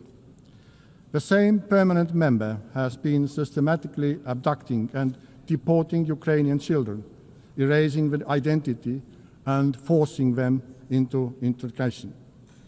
A human suffering in Ukraine has reached unprecedented levels. Only the Human Rights Monitoring Mission in Ukraine has documented the death of at least 40,000 civilians, including almost 1,000 children, and for about 35,000 civilians injured, including more than 2,000 children. The death toll increases with every year, month, week, and day. In total disregard of President Zelensky agreeing to ceasefire in March and the recent peace efforts by the United States, Russia has significantly intensified its campaign of terror with a barrage of drone and missile strikes on civilian targets. It is evident that Russia has no intention of agreeing to a ceasefire, let alone a lasting peace. Russia's objectives have not changed. They remain of the subjugation of all the Ukraine and the reshaping of Europe's security order to satisfy Russia's own neo-colonial and imperial ambitions. The increasing violations of neighboring countries' airspace by Russian drones and missiles are yet another escalation and a stark reminder of Russia's aggression threatens not only Ukraine, but the security of the entire region. Hereby, I have to regrettably tell you that just weekdays ago, the Russian fighter planes violated Estonian airspace, a hostile act that is part of a pattern of similar recent incidents happening on the European Union's eastern border. Therefore, the only viable way forward towards a ceasefire and just and lasting peace is to increase collective international pressure on Russia to force them to peace in Ukraine and to act in a way that is expected from the permanent member of the Security Council. Let me assure that my own country, Estonia, will continue to do everything possible to reinforce Ukraine's ability to defend itself in full conformity with Article 51 of the United Charter. Doing so, we are defending the sovereign equality of all member states, large and small, one of the core principles of which the United Nations was founded. We are also advocating for making Russia accountable for its crimes in Ukraine, including for the crime of aggression, as we know too well that impunity only leads to new crimes, new suffering, and even greater injustice. Ladies and gentlemen, the international law-based multilateral system has also failed to protect Palestinians and Israelis. Having visited both Israel and Palestine this year, I witnessed firsthand the devastating impact of a long-lasting conflict. Hamas's brutal terrorist attacks on October 7 have been condemned by the whole world. Hamas cannot have any role in the future governance of Gaza and Palestine. It has to be guaranteed that the horrors of terrorism would never be repeated. However, ordinary people and children in Gaza must not be the ones to pay the price. I am devastated that so many innocent lives, including children's lives, have been lost due to the military action, starvation, and the spread of disease. The promise of international humanitarian law was to ensure that people do not suffer during their armed conflicts. And yet, what has unfolded in Gaza has crossed all red lines. Estonia has supported all efforts for a ceasefire that would end the killing, destruction of lives, and bring all the hostages home. In order to alleviate the unbearable humanitarian situation, Israel must fully respect international humanitarian law and implement its commitments regarding access and delivery of humanitarian aid and security of all workers. In order to truly end the cycle of violence, we need a comprehensive political process with the end goal 2 states, Israel and Palestine, living side by side in peace and security. In command of efforts of France and Saudi Arabia to step up international action to implement the 2-state solution. Dear friends, the United Nations must be capable of fulfilling its core functions. In order to face the multitude of current global challenges, all the pillars of the UN, peace and security, human rights and sustainable development have to be strengthened. Estonia therefore supports an ambitious system-wide reform of the United Nations. This is not only an issue of monetary efficiency and financial discipline, it's a structural problem and credibility question for the UN. For this reason, we are fully behind the Secretary General in endeavors in pushing the UN 80 reform vigorously forward. Within this transformation, the reform of the Security Council is of central importance. Estonia supports the expansion of the Security Council membership so that it would include countries that have, inter alia, demonstrated their unwavering commitment to international law and the principle of UN Charter, and have consistently acted in accordance with these principles. Furthermore, if we want to have functional and respected Council, we also need to restrict the use, or rather abuse, of the veto, increase the transparency of the Council's work and its accountability. Last but not least, we also need to ensure transparency when it comes to the selection of the next Secretary General of the United Nations. After 80 years of men-only leadership, we are very supportive to the idea that based on a fair process seeking the most qualified candidate, it is high time for a woman to be chosen as a UN Secretary General. We need to put forward ambitious selection criteria, clear timeline, and assure greater role of a General Assembly in this process. Given the current credibility crisis of the UN, we cannot afford to fall short in the selection process. Dear ladies and gentlemen, sustainable development with clearly defined goals remains a central focus of the UN. We have to redouble our united efforts to address global challenges, like the effects of ongoing climate change, which are getting worse in all parts of the world. The upcoming COP30 in Brazil should be a turning point. Countries should submit strong climate plans. These plans should cover all parts of the economy and follow the 1.5-degree goal of the Paris Agreement. Substantial progress during this decade is crucial. We must work together to triple renewable energy production by 2030, because this is the most effective way to reduce emissions. Estonia shows that this is possible. We used to rely on oil shale, a local fossil fuel, for our energy production, but today nearly 40% of our electricity comes from renewable sources. This change happened because of political will and private investments. Let us now raise our ambition together, like we did when we agreed on a World Cleanup Day to be acted upon on 20th September at Estonia's initiative and example worldwide. Not to celebrate it, but to do it. Dear colleagues, in myriad of challenges we face, accessible education is a prerequisite of understanding the current problems, learning from the mistakes of the past, and crafting a better world. Estonian educational system ranks high in many international rankings.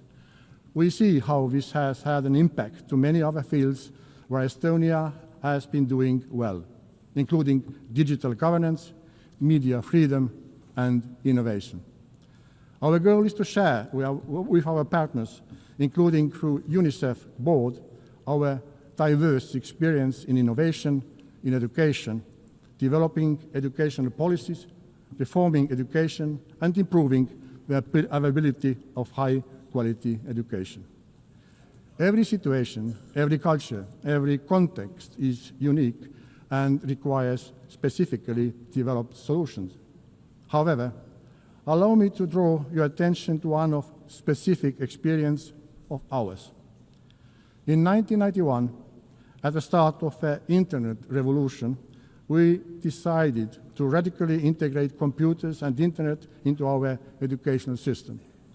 The program Tiger Leap, which had the aim of opening a computer class in every Estonian school within a year, was a cornerstone of Estonia becoming one of the most digital societies in the world today.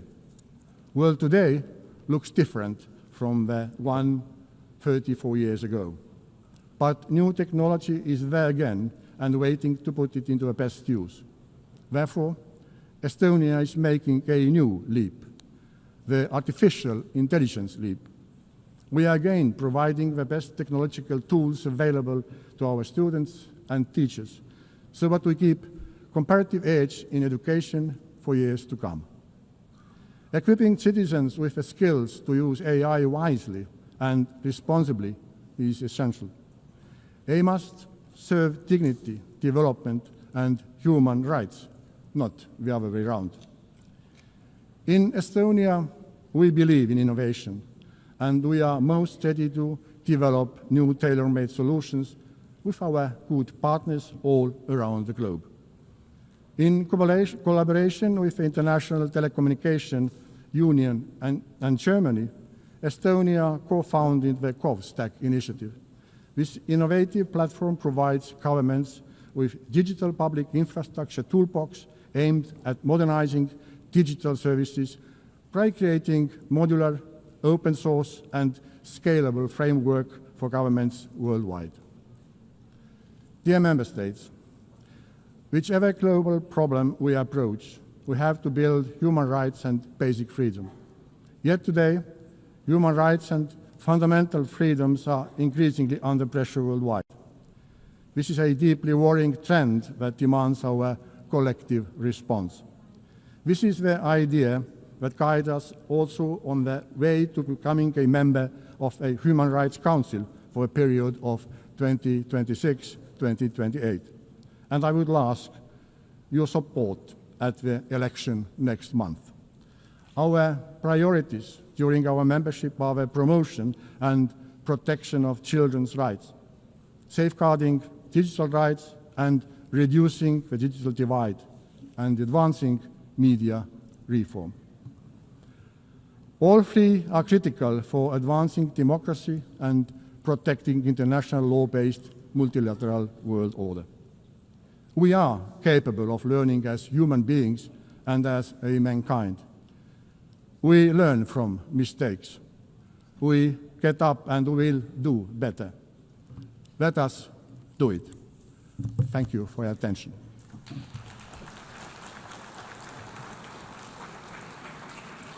On behalf of the Assembly, I wish to thank the President of the Republic of Estonia. The Assembly will now hear an address by His Excellency Javier Gerardo Milei, President of Argentina Republic. I request the protocol to exhort His Excellency and invite him to address the Assembly.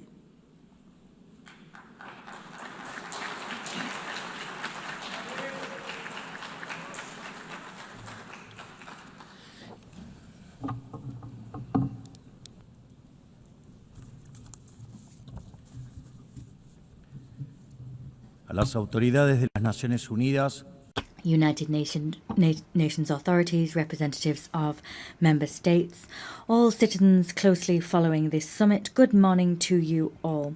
Last year I stood here before you at this very same assembly and I outlined a new direction that Argentina's foreign policy was going to take. We asserted that it was imperative to return to the ideas of freedom, the immortal principles that underpin the dignity of life, freedom, and property. These are rights that all individuals should enjoy under the law.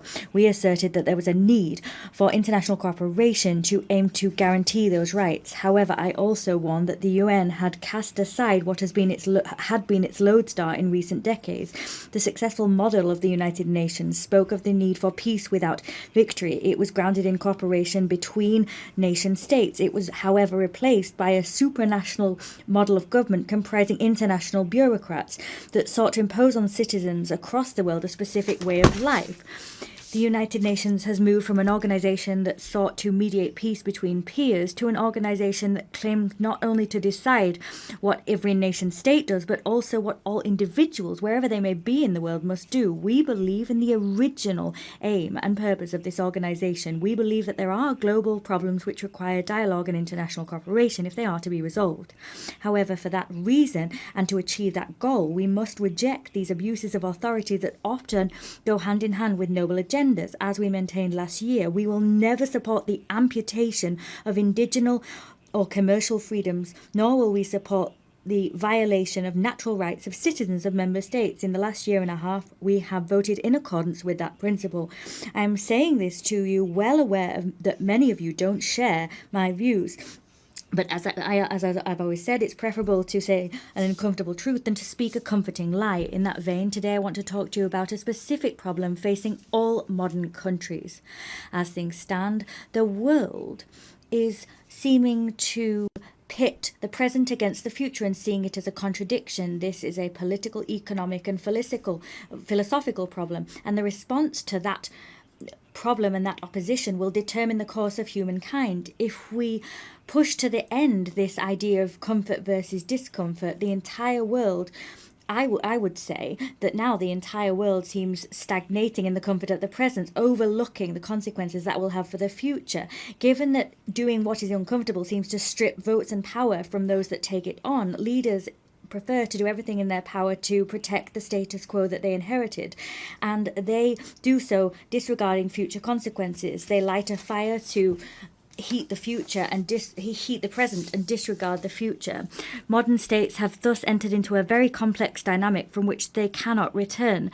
Incentives both for the people and politicians mean that we tend to talk about the distribution of wealth today, overlooking the need to compile wealth for tomorrow. Currently, decision makers are facing the decision. Either they preserve the legacy that was entrusted to them or they destroy it. This legacy can be accumulated wealth, productive capacity, laws, or any other thing that serves the common good. In general, they tend to... If they burn their legacy, if they opt to continue with what's comfortable, they'll have a lot of profit and benefit in the future, but there will be great future costs.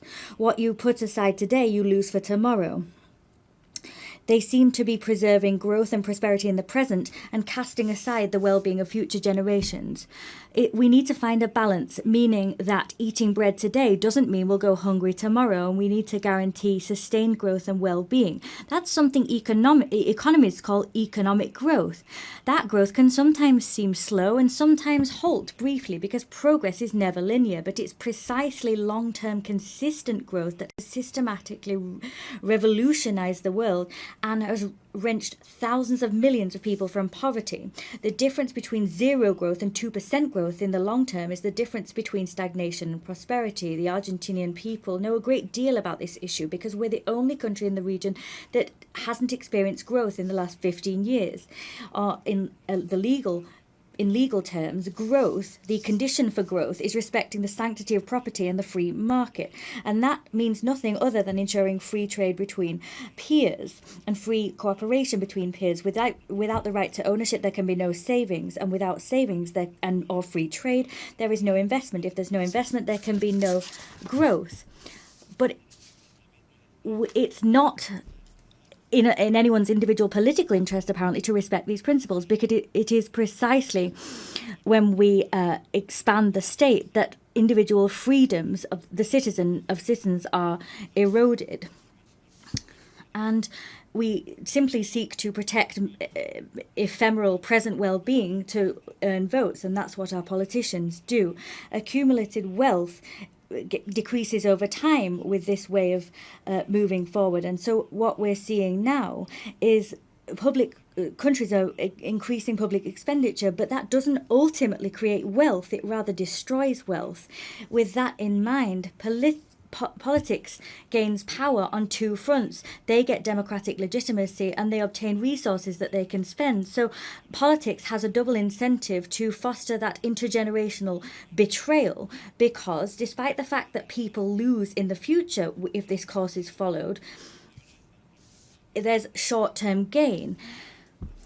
A great man may be that who sows trees whose shade he will never enjoy. The great man might be the one who cuts down the trees that others sowed. But this cannot continue.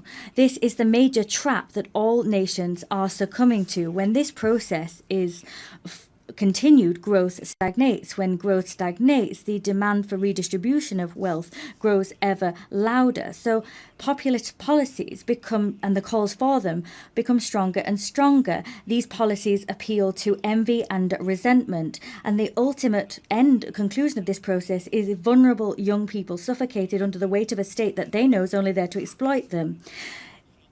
Fiscal expansion, monetary expansion, and the expansion of state power is suffocating individuals, and that's all part of a pattern which we're seeing across all countries, particularly those who claim to make up the free world. But the problem is not only one of economic policies. We also see it when there are violations of equality before the law, or when we indiscriminately open the doors to immigration for political reasons. On the contrary to what we don't see there is immigration, we see invasion. International cooperation bodies has this one among its number, and such international organizations are not alien to this problem. As the years have passed, this organization has acquired responsibilities that run counter to its founding spirit. It has created layer upon layer of organizations, agencies, and programs until it achieved this hypertrophy of administrations that are barely effective when it comes to resolving the problems for which they were created. Responsibilities that the UN's taken on have swelled and swelled, and in step with that, the contributions made by member states have swelled, and in turn, the palpable results that this organization has achieved have greatly reduced. They can't offer the world what they could. There's this cocktail of incentives, and in addition, you have in this organization, unlike how it was, international organizations now see a situation whereby no one's really held accountable for their failures to resolve problems. This contradiction between lofty goals and scant results has created the erosion of the prestige of this House. Without going further, the poor results of Agenda 2030 bear witness to what I've outlined above. What continues to be seen in practice is a cycle whereby we recycle structures. There's more and more being spent and more targets being set. For this region, Argentina decided to step aside from this process because we saw in Agenda 2030 the improper expenditure of scant resources for purposes that we don't share in order to distract attention from the real global difficulties. The world is on course for stagnation, and that's why we stood apart. I need to raise the alarm here because in Argentina, we've seen the natural consequences of proceeding in this way. You keep doing what's comfortable, but then you end up out of step with the future. In other terms, what I'm saying to you is that we're speaking to you from a future that hasn't arrived to you yet, and you've still got time to avoid this problem, because no society will survive if it sets fire to the future to simply heat the present. In my country, we've learned the hard way a very valuable lesson. For decades, we jeopardized a future in order to distribute the dividends of the present. In 2030, we finally got to a point where we'd had 100 years of doing things improperly. We'd been kicking the can down the road, but there was no one left to kick the can to. And then what happened was what I outlined previously. Our state crumbled as a result of this implosion. For the last year and a half, we've taken on the Herculean task of administering and managing extreme scarcity. And for the first time in decades, we're doing what we have to do for a better future. So the only way to usher in that better future is to do exactly the opposite of what we previously did. What we're doing stands in opposition to the rest of politics. That politics asked us to do what everyone was doing. for years and what has pulled us into decline. They're asking us to jeopardize our future to meet present demands. They want us to apply the same remedy that we did 1,000 times, and that's exactly what brought us here. But I'd like to say clearly that Argentina has a government that decided to undertake the right path, even though it's the thorniest one, because prosperity and progress for our peoples cannot be delayed one day longer. However, we are not the only ones that are taking difficult decisions at this juncture, as history demands that we do. President Trump of the United States also understands that the time has come to reverse a dynamic which is leading the United States towards a disaster, and we know that as a disaster in the United States is a global disaster. His unflinching and successful policy in terms of halting illegal immigration makes that conviction more than clear. He knows that he must do what's necessary, even though many may not like it, before it's too late. In other countries, for example, it's already too late to take the decisions he has. That's not only what's important. What Donald Trump is also doing is restructuring the terms of international trade in an unprecedented fashion. That's a titanic task which gets to the very core of the global economic system, because that system has been gnawing away at the industrial heart of his country, and the country now has a unparalleled debt crisis. Furthermore, he's undertaking a cleaning up of the institutional capture of the American state, because it's being infiltrated by left-wing factions that were seeking to undermine any reform program that was necessary. Both I and Donald Trump know what we're doing in the face of these challenges. All of these challenges have a common denominator that all countries, including supranational organizations, must address. They must find a way of creating dividends for the future and not succumb to the temptation of dealing with the present. This is something that major nations, Western nations, have been aware of and putting into practice for decades. We need to get back to that. We need to go back to our roots. We need to tackle priorities first, and that needs to go hand in hand with the idea that you need to do what's difficult but right and prioritize that over and above what's easy and comfortable. As I previously said, this also stands for international organizations that have gradually been integrating such actions into their ecosystem. I think I speak on behalf of all of you when I say that the UN must lead the charge when it comes to this paradigm shift. They must return to the roots that made it the great organization that it once was in the past. I wish to humbly lay before you as an assembly 4 principles that we think might serve as we seek to achieve the aforementioned goal.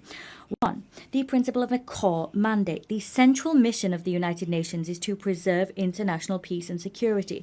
Everything else must be viewed as complementary to or in service of that goal. The strategic management of resources of this institution consequently requires that we stick to our priorities and not take on others. Secondly, the principle of international subsidiarity. The UN must tackle an issue solely when it is patently clear that the problem demonstrably exceeds national capacity for action. In all other cases, it is right and proper to return the initiative to states. They are the ones who have the democratic legitimacy and answer to their peoples. 3. The principle of institutional efficiency. Argentina has undertaken a process whereby it seeks to optimize the state. We've eliminated redundant structures and returned resources to taxpayers.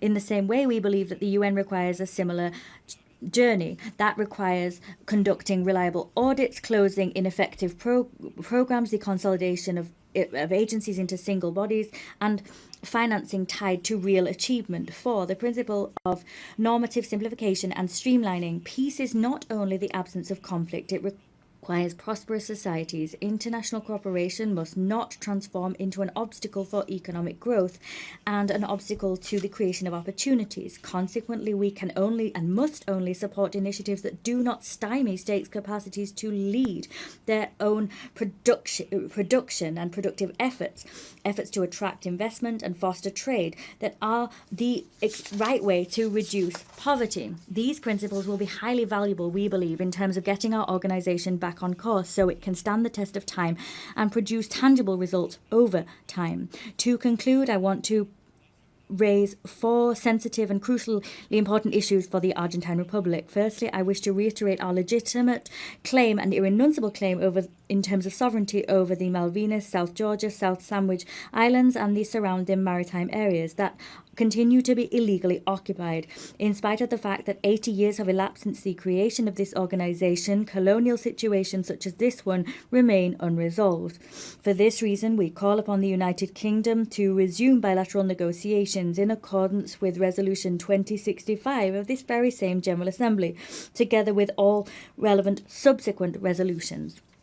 Secondly, I wish to once again roundly reject expressions of fundamentalist violence that continue to be seen and that are spreading throughout the world. In Argentina, we already suffered this horror with the attacks against the Israel embassy and La Hamia in 1992 and 1994, respectively. For this reason, we urge the international community to strengthen legal cooperation to guarantee that Interpol and its signs are respected and those responsible for such atrocities are brought to justice. That will help us to ultimately be able to heal this painful wound that plagues our country's history. Thirdly, we're witnessing an unacceptable escalation in political violence on the left at a global level, violence that in Argentina we know only too well. It is unacceptable to use force where reason fails. For this reason, we emphatically reject any procedures which essentially undermine the basic norms of democratic peaceful coexistence.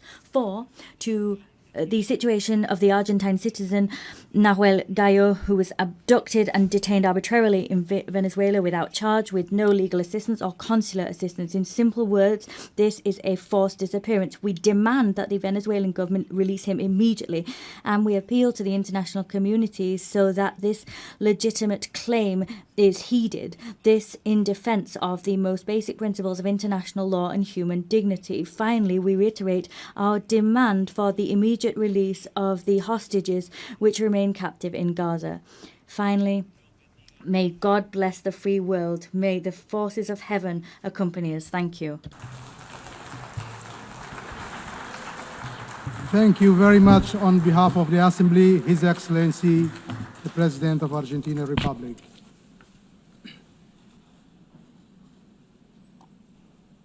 The Assembly will now hear the address by His Excellency Alexander Vučić, President of the Republic of Serbia.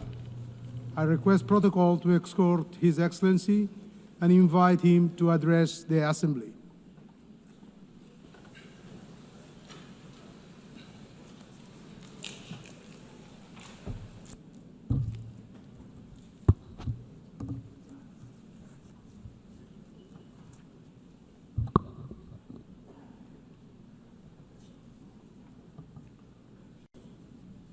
Excellencies, ladies and gentlemen, I'm very honored to address this 80th anniversary session of the General Assembly of the United Nations on behalf of the Republic of Serbia, a founding member of the United Nations and a freedom and peace-loving country proud of its history.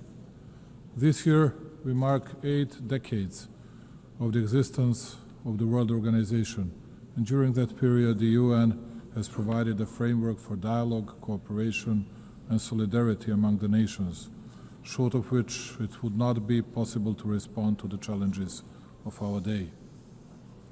Only by joint efforts we can create a future featured by security and dignity. This brings me, ladies and gentlemen, to the 5 essential principles that guide Serbia and its foreign policy vision and constitute pillars in its international actions. Number 1, the United Nations is not a relic of the past, it is a compass for the future. 80 years on, this is a moment for reflection, but also for candor. The UN should not be a stage where giants wrestle while smaller countries hold their breath. It should be a round table where every seat counts. Countries like ours, countries that belong to Global South, are too often treated as chess pieces. It's time to show that we can be conveners, innovators, and guarantors of cooperation. We may not have the loudest voice, but we often have the clearest vision, because we see both East and West at once. Our engagement with all partners does not mean blind agreement. It means respect for sovereignty, territorial integrity, and the belief that dialogue is stronger than division. Serbia is a reliable, predictable partner, but reciprocity matters. We will defend our autonomy as firmly as we defend cooperation. The United Nations Charter was not written to serve one moment in history. It was written to withstand the test of time.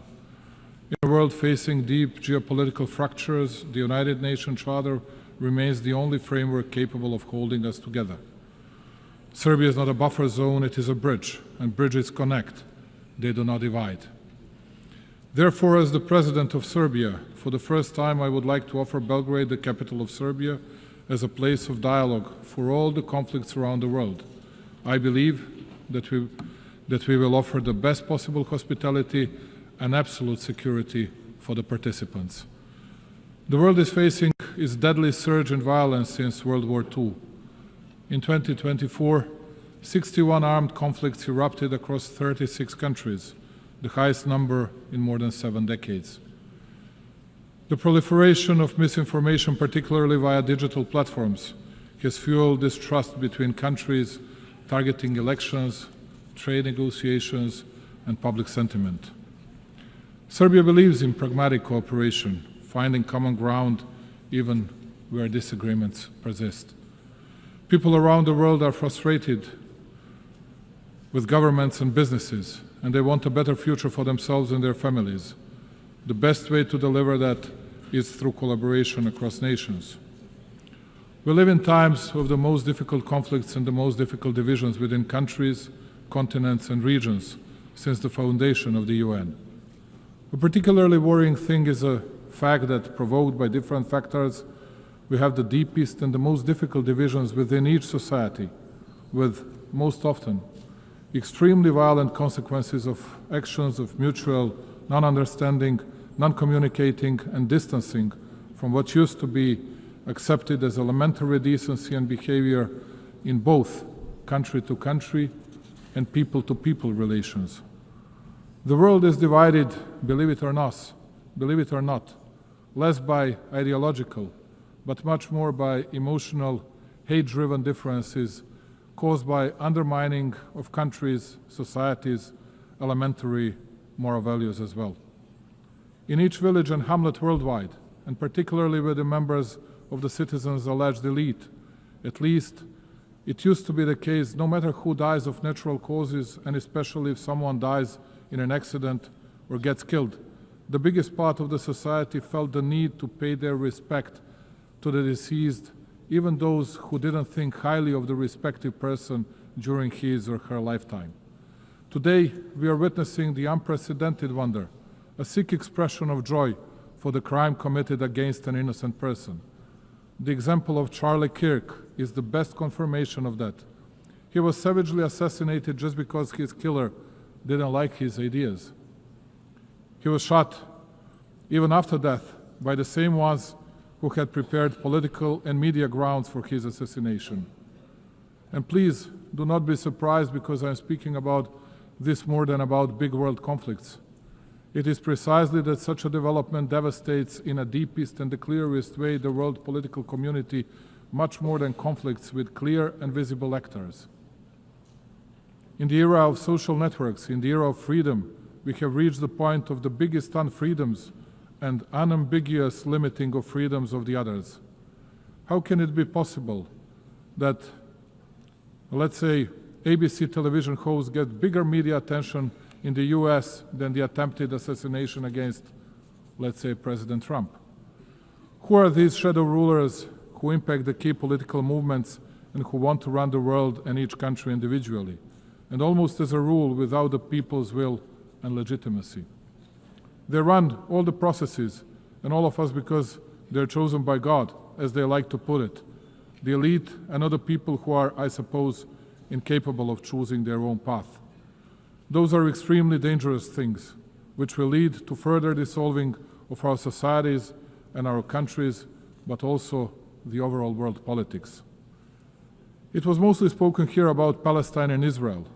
Both are our friends, and I cannot easily, because of more likes on social networks, nor I want to take sides and speak about good and bad people just because it brings us another point in daily politics. But speaking of which, let me bring you back to the beginning of this part of my speech.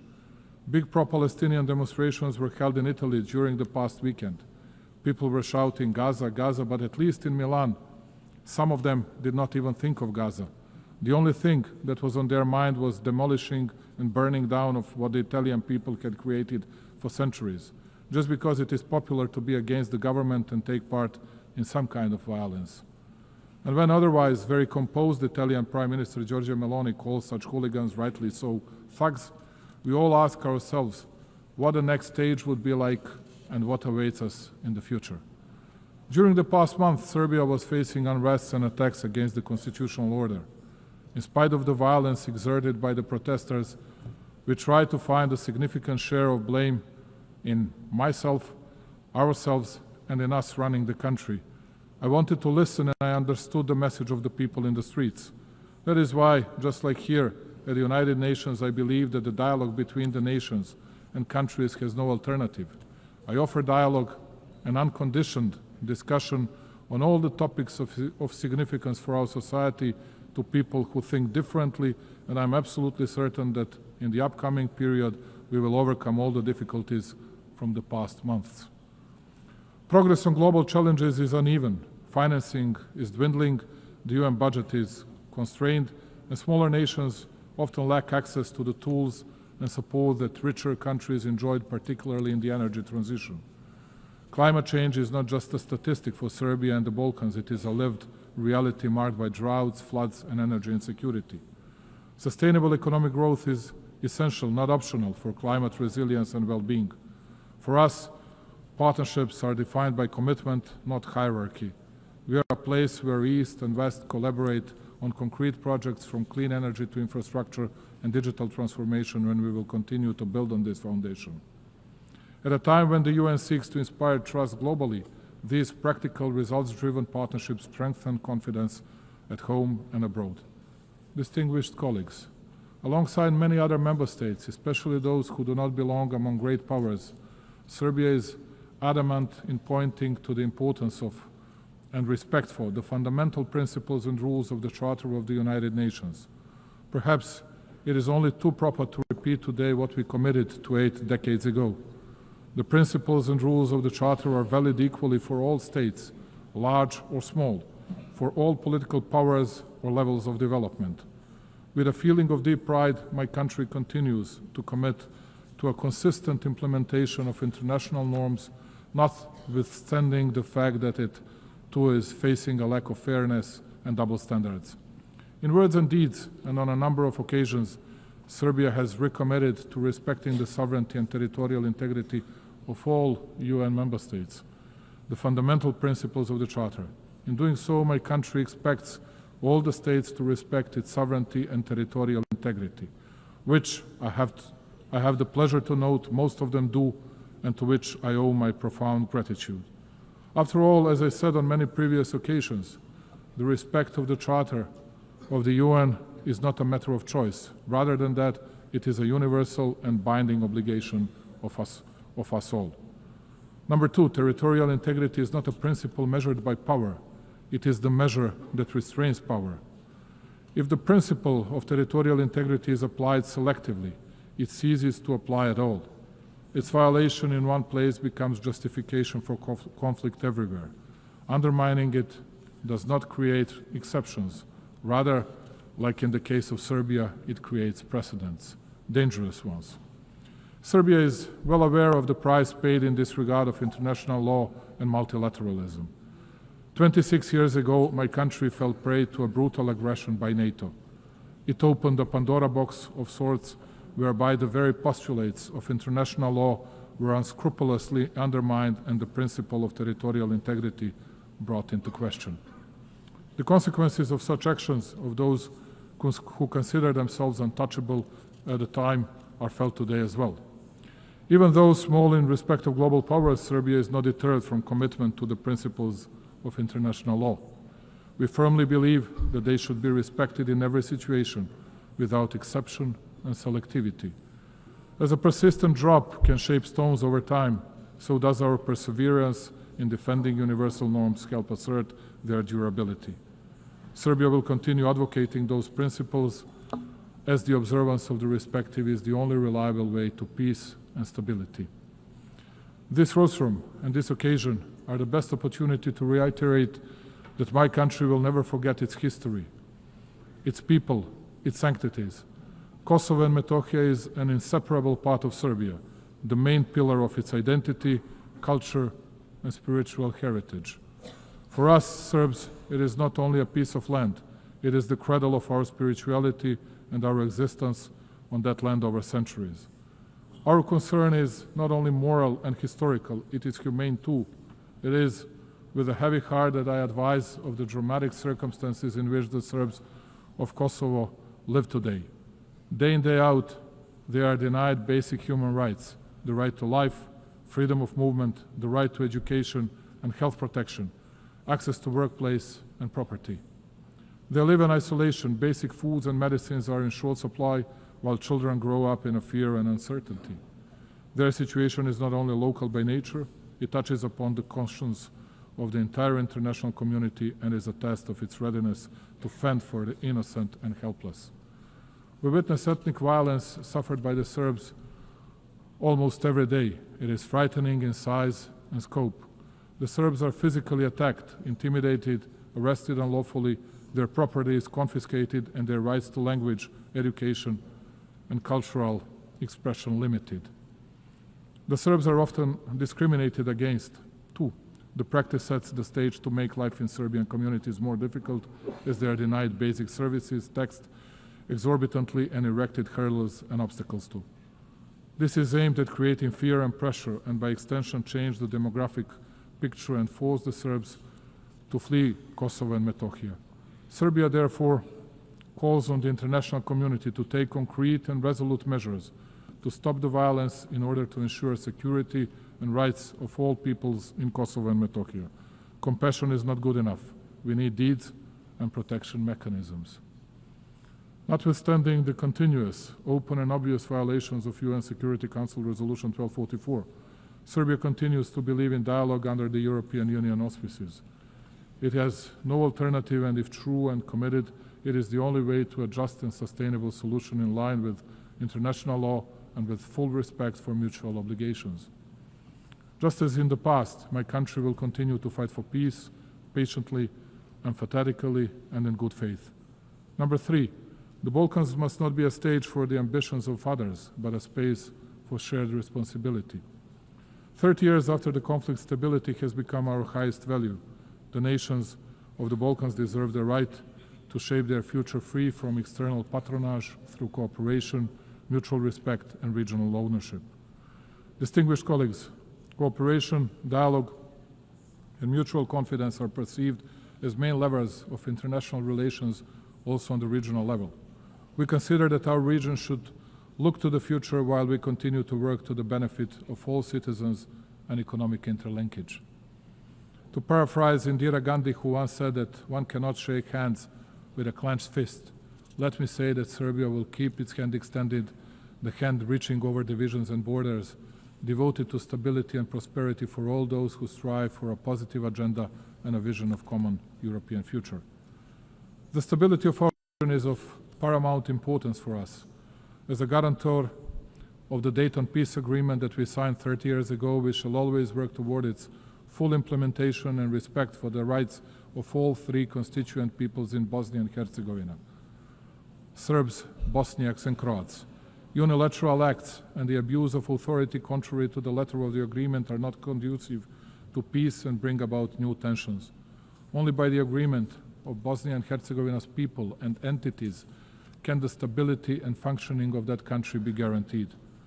Absence of dialogue and unilateral initiatives without agreement by all interested sides, in particular the initiatives that take advantage of international organizations, are but a step back to a painful past and create new divisions. Serbia will use all diplomatic means to prevent these activities from taking place as they undermine regional dialogue, the process of reconciliation and understanding. We shall not hesitate in our resolve to promote regional stability in an effort to contribute to global security. For exactly 30 years now, and in this distinguished institution and everywhere else, a false campaign has been ongoing against both the Republic of Serbia and Republika Srpska, the entity within Bosnia and Herzegovina. All over the world, everywhere, countless times, you could hear how, as they used to say, from well-informed sources, they heard that it was only a matter of days before Serbia would attack someone in the region, and that Republika Srpska and its leadership would violate the territorial integrity of Bosnia and Herzegovina. And all this time, it has been a lie, a real smoke screen intended to enable international representatives who are not elected by the people to deal with legitimate representatives of the Serbian people, one of the three constituent peoples in Bosnia, imposing sanctions against them, believe it or not, replacing them from the positions the people elected them to, and conducting criminal proceedings and issuing convictions for words spoken for verbal offenses. Thus, all of you are witnesses to a fact that for 3.5 years since the beginning of the conflict in Ukraine, you have been hearing stories that we, as an alleged Russian puppet, will attack someone in the region, which of course did not happen and will not happen. The only thing we have never heard is an apology from those who spread such falsehoods, and it is quite certain that we will never hear one. Let me reiterate, Serbia is a free, independent and sovereign country that makes its own decisions independently. We are committed to our European path. We do not plan to attack anyone, but equally, we will not allow anyone else to threaten our freedom and our country. Number 4, the world is changing, and the United Nations must evolve to remain a pillar of global stability. Reforming the United Nations is not simply an institutional task. It is a moral duty to safeguard the future of global peace and justice. We are well aware of the need to reform the UN and revitalize its system in order to increase its credibility and shore up multilateralism so as to make our organization more effective, just and close to the needs of its member states. Also, the SC should become more effective in and better adapted to the pursuit of its primary goal of safeguarding international peace in order to reflect more accurately the reality of the present-day world. Africa in particular, the youngest continent, which comprises 54 states, must be better represented. Many countries rely on the UN for technical expertise, development funding, and guidance to achieve the Sustainable Development Goals. Cuts to funding or reduced access to UN programs risk widening the gap between wealthy and developing nations. As the UN looks for ways to reduce costs, we are happy to offer to host any of UN bodies, institutions, agencies in Serbia with the best possibility to continue being a bridge between developed and developing regions. Serbia is situated at the crossroads of Europe, easily accessible to both East and West. And speaking about cost effectiveness, we are able to offer lower operational costs compared to Geneva, New York, or other big hubs. Belgrade offers modern facilities, reliable connectivity, and proven capacity to host large international events, for example, Expo 2027. Hosting an agency in Belgrade strengthens the UN's presence in Southeastern Europe, a region with transitional and developmental experience relevant to global priorities. This would expand the UN's geographic footprint, ensuring agencies are more representative and globally distributed.